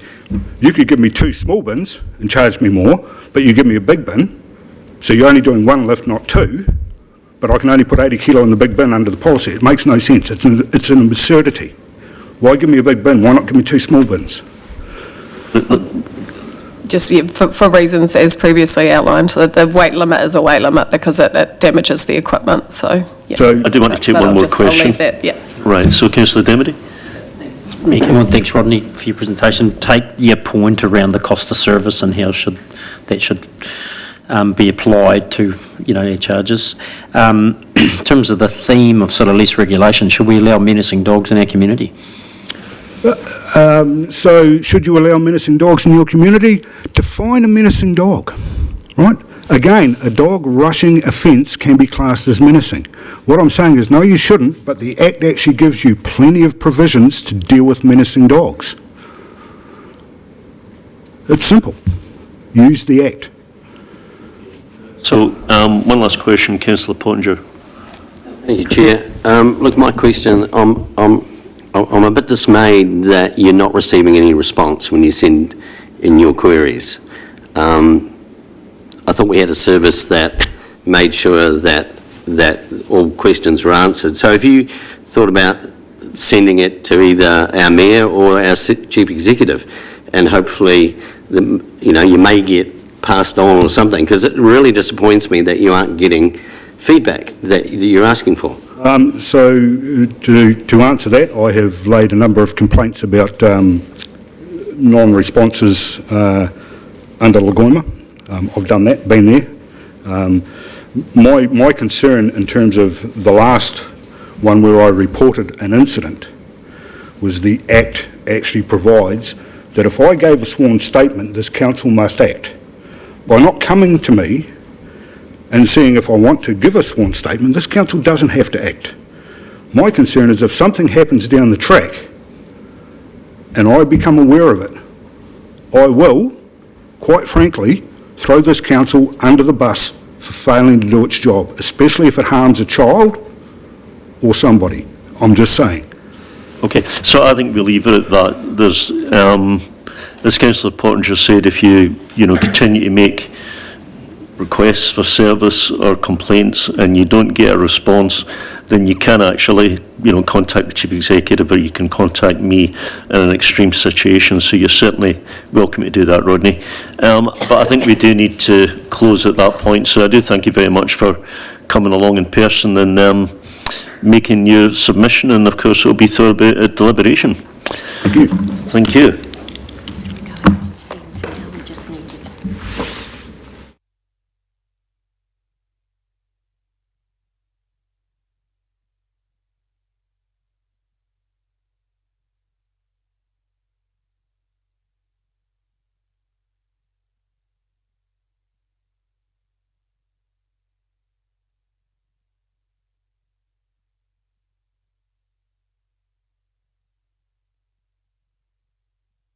Okay, so thank Thank you. So we'll move on to the next submission, which will be on Teams, and we have Jennifer and Andrew from the Alcohol Health Watch. Welcome.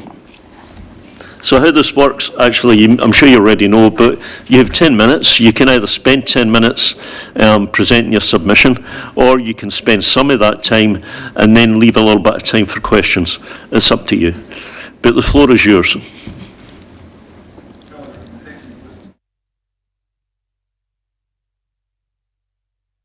I'm the Executive Director at Alcohol. So sorry, just to interrupt you a little bit, we have a little bit of problem with sound, actually.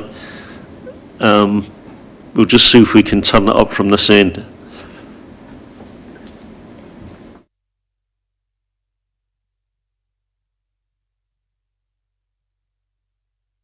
want to try again? Can you hear me okay? Okay, that's better. I think if you, it's better, but it's marginal, so maybe if I could just ask you to speak loudly, if I could put it like that.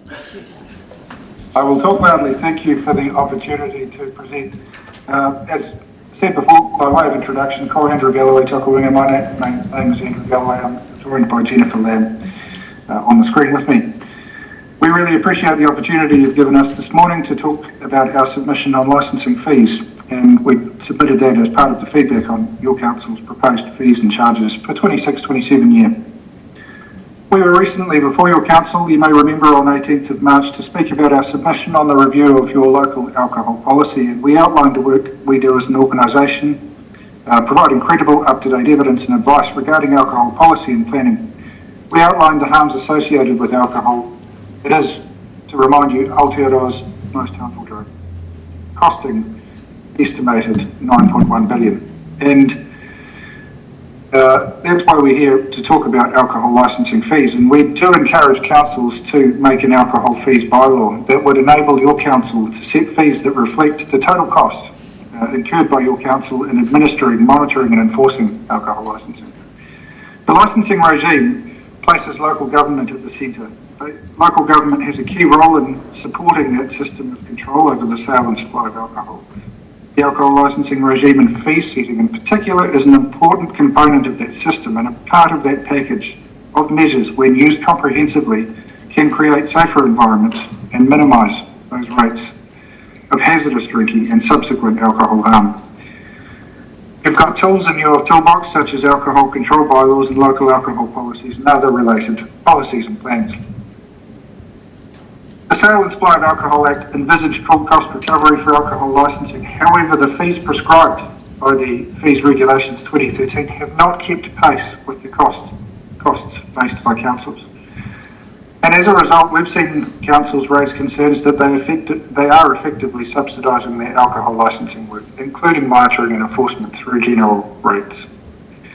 We understand that a shortfall in revenue is likely to worsen if the Sale and Supply of Alcohol Improving Alcohol Regulation Amendment Bill is enacted. That bill is currently before Select Committee. The bill is expected to change risk-based cost formulas for clubs and restaurants in the 2013 regulations and introduce additional administrative requirements. For example, the right to respond, the change to renewals of licences and related processes will impact your council, your licensing team and your district licensing committee secretariat. The changes are likely to place further pressure on your probably what are already tight resources, particularly licensing inspectors, with the potential of additional cost to arise through future regulations made at the recommendation of the Minister. Your Council's website indicates that the alcohol fees and the regulations will continue to apply for the 26-27 year, and we encourage the Council to consider making a specific bylaw, as a growing number of councils have done. They've done that to cover the actual costs of alcohol licensing. An alcohol fees bylaw is a logical option for your council, even more so given the predicted increase in costs with the changes currently being considered. The setting of fees by the council would meet the policy objectives of the licensing regime, mainly to recover the total reasonable costs incurred by council administering the licensing regime, to ensure that those who create the greatest need for regulatory effort bear the commensurate cost, to allow local circumstances to be reflected in the fees paid by and income received by the council. Ultimately, everything we do in this space is to minimise alcohol-related harm to the extent that this can be achieved, in this case through a cost recovery regime. In closing, an alcohol licensing fees bylaw that sets fees that reflect the true cost of alcohol licensing is not only an effective harm reduction measure, but also supports positive community outcomes and aligns with your council's strategic goals. Thank you for the opportunity to speak, Jennifer, and I are happy to take your questions. Kia ora. Yeah, so any questions, Councillor De Vries? Kia ora, team, thank you very much for your submission. I'm just curious or interested to know, in your experience, those councils that have implemented a bylaw around recouping the cost of administration fees, has that impacted on number of licences that have been applied for or renewed? What has the impact been on those communities? That's a good question, Councillor, and I don't believe so. There's a growing number of councils. The list is in the submission. We don't regularly follow up with them, but I would suggest, that some of these councils are similarly sized to yours. Hastings District Council, for example, Waipawa District Council, Hamilton, Hutt City, Kapiti Coast, Porirua City, Tauranga, Wellington, Matapiako, Waitomo, these are I haven't heard feedback from our councils. We do coordinate a cross-council local alcohol policy network, which includes officials from around the country, and we haven't heard that feedback. I'll pass over to Jennifer in case she's got any advances. No, we haven't heard anything like that. I think a lot of the bylaws are incremental increases till 100% cost recovery, but no, we haven't had any of that feedback. Yes. Thank you. Just wondering, I guess, obviously there are a number of regulatory costs that council assume under, central government legislation. So what role have you played in advocating for a different, I guess, fee structure within that legislation change? We will take the opportunity to remind government through select committee, even though this bill isn't talking about fees, that the fees regulations 2013 are well out of date, and we work closely with local government sector support agencies such as Tai Tuara and Local Government New Zealand, and I believe there's a remit coming from one of those for government to basically do what they need to, which is increase those fees commensurate with the cost of everything increasing. Jennifer, did you have any advances on that? No, well, just 2 points. One, the remit at the 2025 Local Government New Zealand AGM is being followed up about increasing the fees. And the second thing, we understand that might be a focus of local government submissions to the bill. Councillor Bond. Kia ora, thank you for your submission. I'm interested in your experience in this sector, and I'm wondering, have you or do you know of any difficulties of putting in place a bylaw where there are areas with licensing trusts? It shouldn't make any difference. And I appreciate Invercargill, Portage and Waitakere are monopoly licensing trusts. But the fees that are attracted by trust premises are in line with non-trust premises, so it shouldn't make any difference, the fact that you have a monopoly licensing trust. Thank you. Any other questions? No. Okay. Well, look, thank you very much for coming and speaking to us. Obviously, we hear what you say and we take it into a deliberation phase, which is next. So, thank you again. Cheers. Sure, thank you.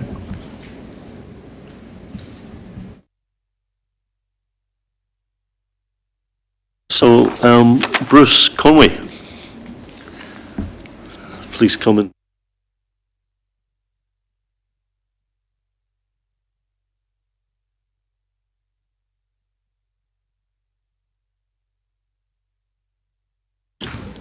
So, welcome, Bruce. You know how this works, I'm sure. You have 10 minutes to either spend all of that time speaking, or you can spend some of that time speaking and use the rest of the time for Q&A. But in any case, the floor is yours. Thank you. Thanks for the chance to submit today. I have a PowerPoint which is going to be coming up.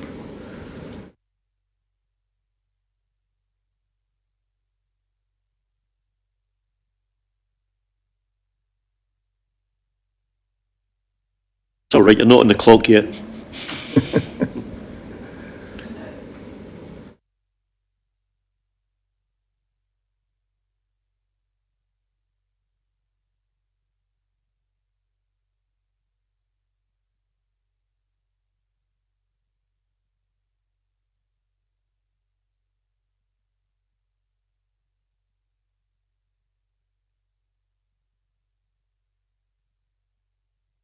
Yeah, thank you. Next slide, please.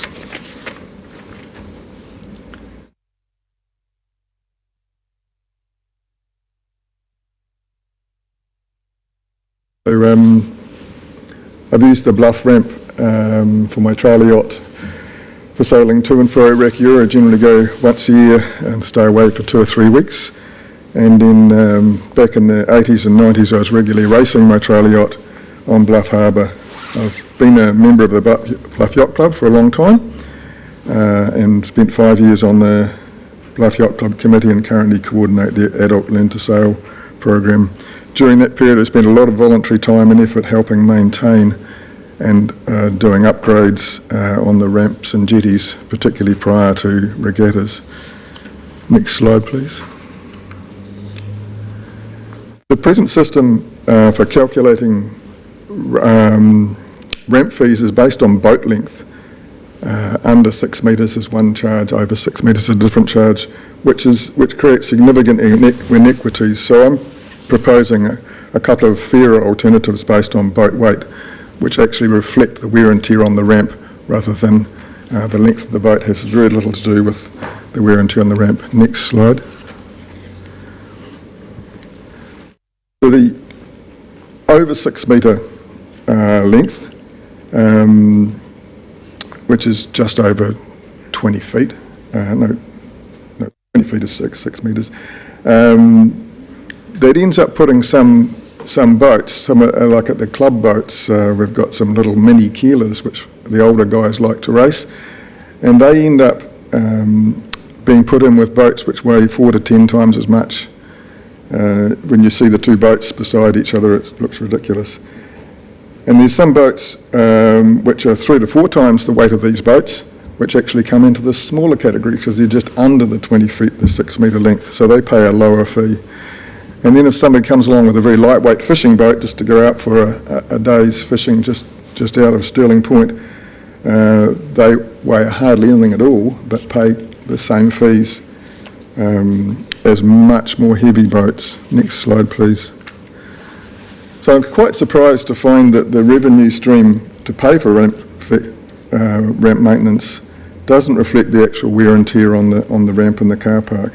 A boat's length has got nothing to do with it, how it might cause damage to the car park or the ramp. Next slide. This is a photo of one of the types of boats which are popular down at Bluff with the older guys, 550 kgs. It's just over 6 metres long and falls into the over 6 metre category, so it pays the same fees as a 5.2 tonne boat. And if you, next slide, here's the 5.2, and frequently seen boats like this down at Bluff, over 10.5 metres long, weighing over 5 tonnes on the trailer. Triple axle because it's hard to get a wheel to cope with that weight, so you put three axles on it. That does a lot more damage to the ramp in terms of compression and weight on the concrete, and also when it's turning in the car park manoeuvring, those front and back tyres are scuffing up the tar seal. Next slide.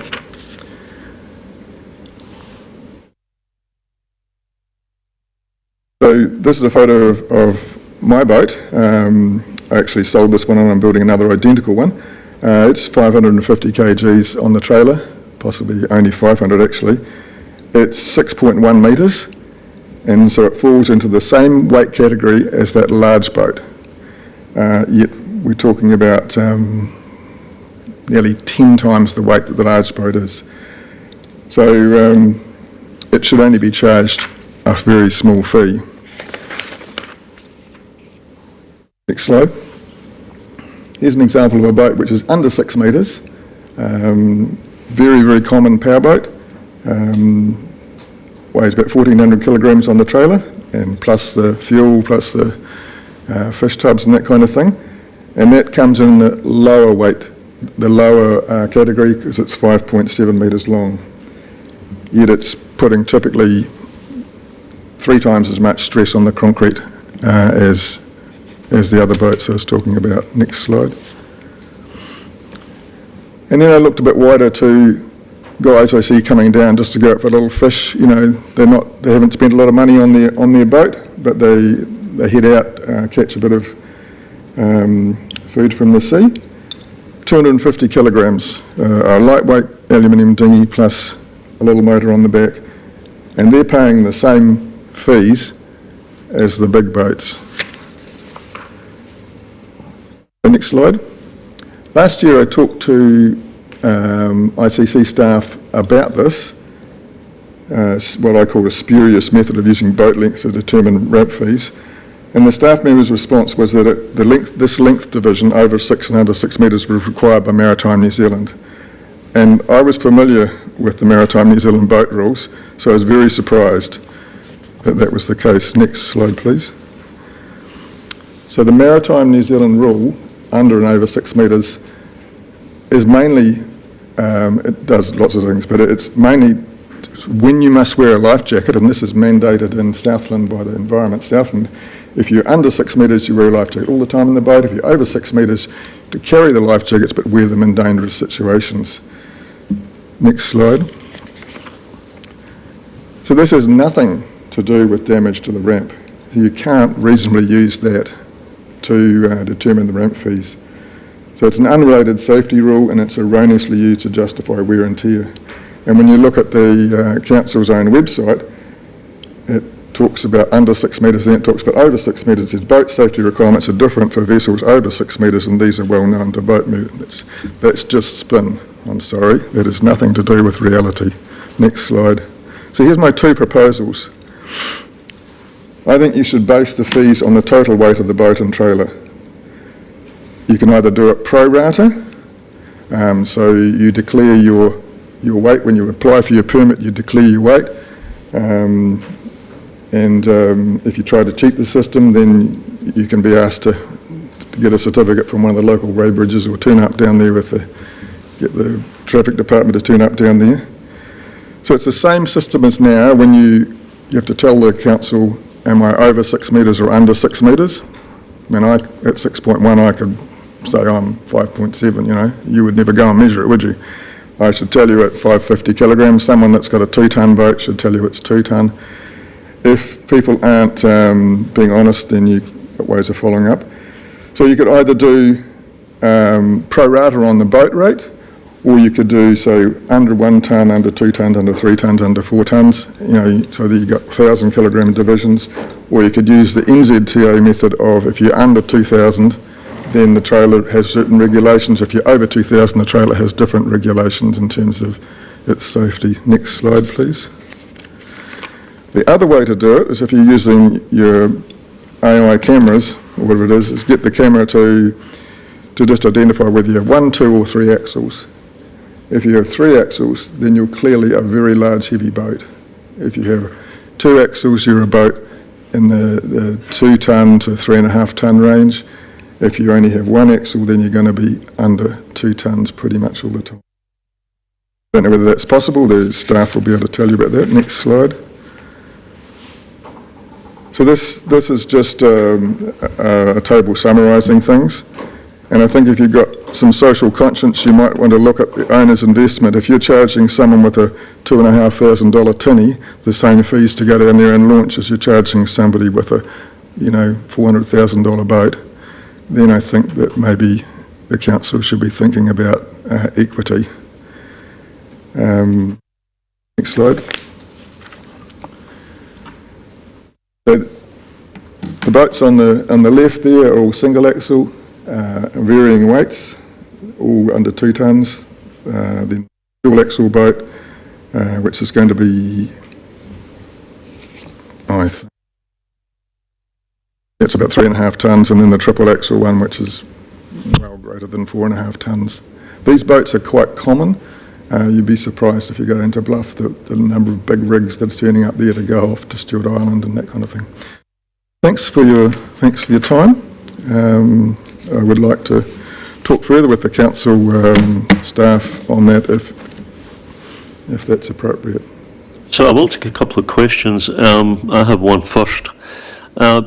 The system based on length is presumably an honour system. There's nobody standing with a tape.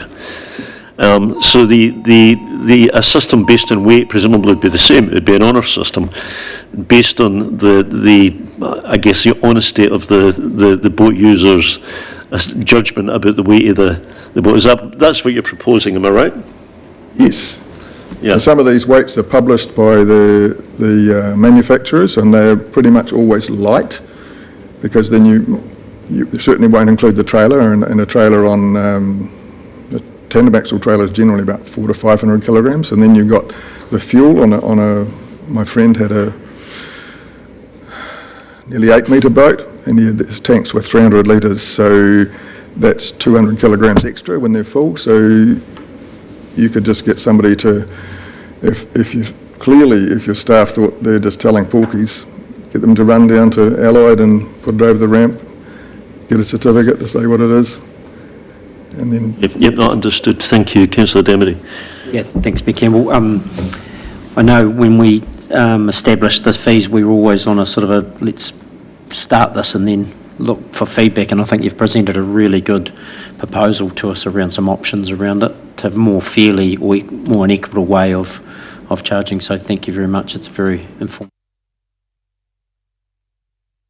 Probably all of these things is there's always somebody right on the cusp, isn't there? And the person who's right on the cusp is unhappy if the cusp is set at a particular point. But I mean, I agree with Councillor You can't Demery. have 1.5 axles though, so it's pretty Pardon? clear. You can't have 1.5 axles.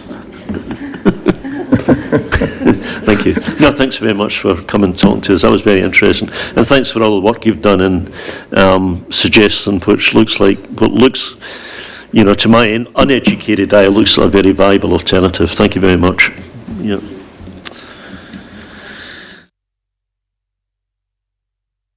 She's in Teams. So we'll just join her.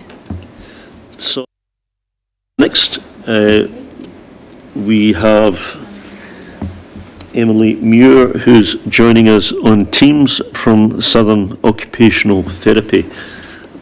Are you there, Emily?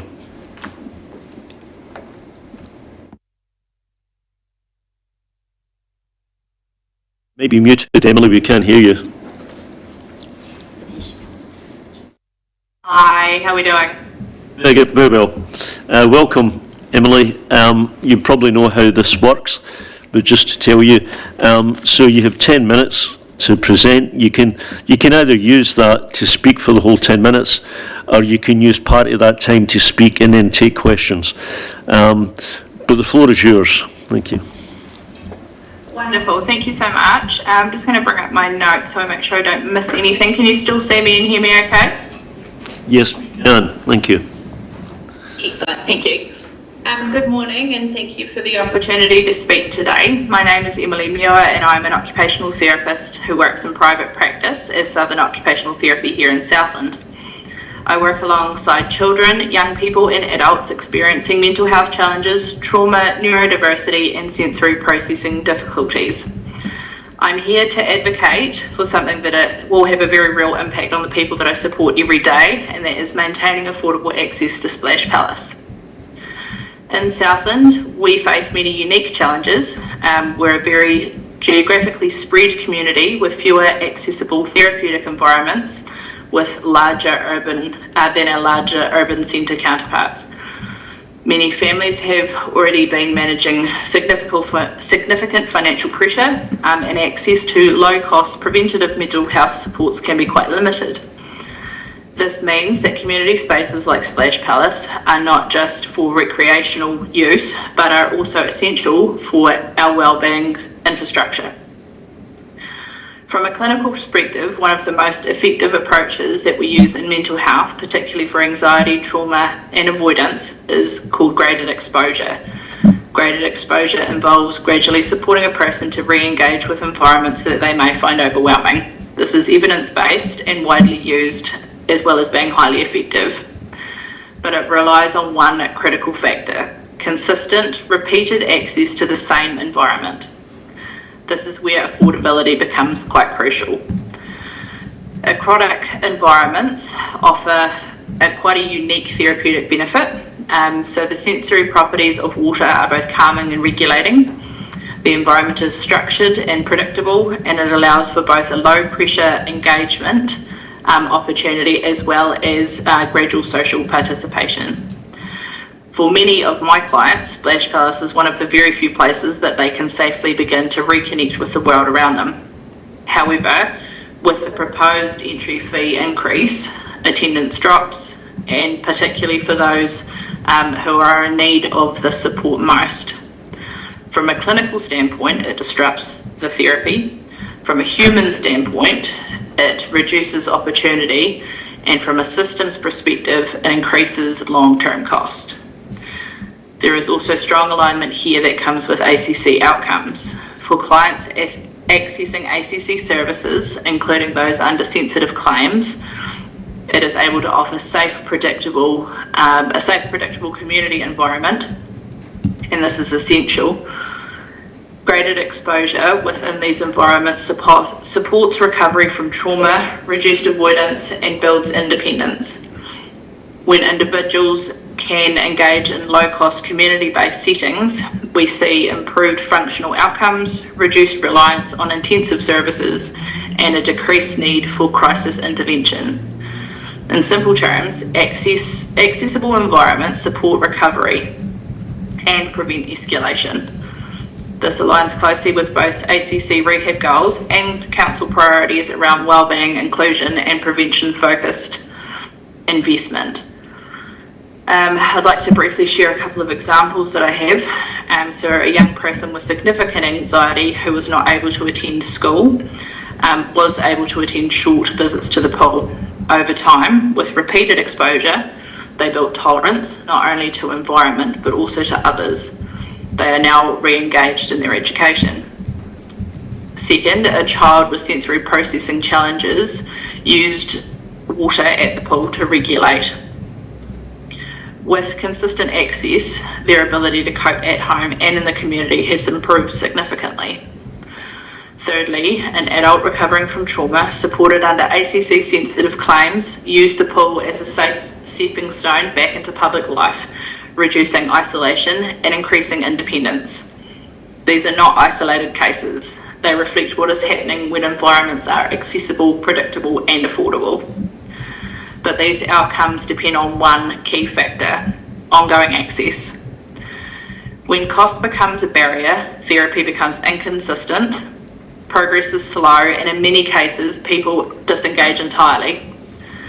From a council perspective, maintaining low entry fees supports equity and inclusion, community participation, population mental health overall, and long-term reduction in demand on health and social services. There is also a particular economic argument. Lower fees support higher attendance, repeated use and stronger community connection while contributing to preventative health outcomes. So today my recommendations are quite straightforward. Maintaining affordable entry fees for Splash Palace, consider subsidising or supporting access for vulnerable populations, strengthening partnerships with health providers, including occupational therapists locally and ACC services. And importantly, recognising that Splash Palace is not only a place for recreational activity, but is also a therapeutic community asset. In closing, accessible aquatic environments play a vital role in mental health recovery, social inclusion and community wellbeing.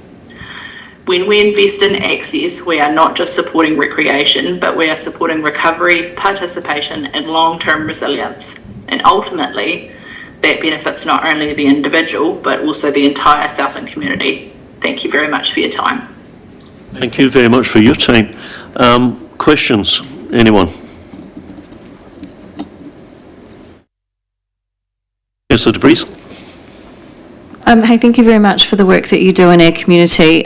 Really valuable, and thank you for sharing the stories of impact today. Just curious, I guess I'm trying to figure this out, but so my assumption is that through ACC support or government funding, that is what's paying for your clients to be able to utilise the pool facility, or is it self-funding? Most of it is self-funded. Can you hear me okay? Yeah, sorry, there was a pause. That's surprising that ACC would cover a claim and then not pay for the rehabilitation part of it. Yeah, 100%. Unfortunately, it's something that we struggle with every day as therapists working under ACC sensitive claims. So there are certain things that they will cover and other things that they won't. And more often than not, unless it's extremely extenuating circumstances, they will not cover something like a pool pass for graded exposure. Okay, I thank you very much for that, and appreciate your time. Thank you. Any other questions? No, okay, well look, thank you very much for joining us, and that was very interesting, thank you. So obviously we have to deliberate on what we hear today from everyone, and and we have a separate session for deliberation later. So anyway, thank you very much for that. So that, I think, is the last. So we just have to do a few formal things before we finish. The first one is that we are asked to receive the hearings timetable. So I'm going to thank you, Grant, seconded by Councillor Tom McNaughton. All those in favour say aye. Aye. Against, carried. Then we are asked to receive the report, and we may just see if we can do all these at the same time. Receive the report, receive the submissions and the summary of submissions, agree to, so both of those. So we need to either agree to... Pardon? We need Submissions. Okay. So we are asked to agree or disagree the late submissions, so we may take that one separately. We're asked to receive the social media report, and we're asked to know the hearings timetable, which we have just done. So we may take numbers 1, 2, and 4 first. Since they are essentially procedural. Will someone move those? Thank you, Grant, seconded by Councillor Boyle. All those in favour say aye. Aye. Against, carried. We then take number 3. I will move that we agree to receive the late submissions. Will someone move? Thank you, Councillor De Vries, and seconded Councillor Lisa Tom McNaughton. All those in favour say aye. Aye. Against, carried. Okay, that closes this meeting. Thank you. Can I ask a question, sorry? Sorry, Councillor De Vries. Can you just explain the process from here? Because we've done hearings. When does deliberation happen? So we have a separate meeting on deliberations. Yeah. One moment, Councillor.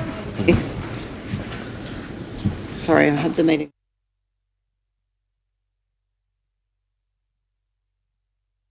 Thank you, Your Worship. So deliberations, Council will have a chance to deliberate on this on the 26th of May. So a report will come to you on that. And for animal services, it has been delegated to the Community and Regulatory Committee to deliberate on those, and that will be next Tuesday. Excuse me, what time? Because we have...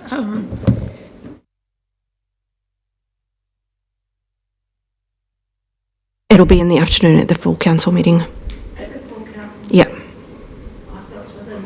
Sorry, within the council, I actually yes. cannot hear you Councillor Boyle, your microphone's too far away. Can you just say that again? Sorry, I was just trying to work out when that was going to be, because we've got housing workshop in the morning and we've got another workshop event, so, but you've said it's going to be within the council, the body of the council meeting. Yes. Sorry, did you say within the council meeting or community and regulatory meeting? Community and regulatory meeting for animal services fees next week. All other fees, council meeting on the 26th of May. Okay. Okay, thank you. Are you content with that answer, Councillor Boyle? Yes. I was just checking you. Thank you. Are we still in the meeting or are we finished? Just still live stream. Still Yeah. live stream. So, okay, yes, Councillor Pottinger. Through the Chair, I'm just asking, is it the case that only those participating in this hearing, elected members, can then participate in the debate on fees? My understanding, and I'll get some clarification, is that only those people who have either attended or who are prepared to swear that they watched it on live stream are able to attend. So they must either participate in person or participate by watching the submissions being made before they can participate in the next stage. And I believe that's always been the case. It certainly was how it was last time. They have to. Correct, they have to sign to say that that has occurred. A signed affidavit. Declaration, isn't it? Yeah, declaration.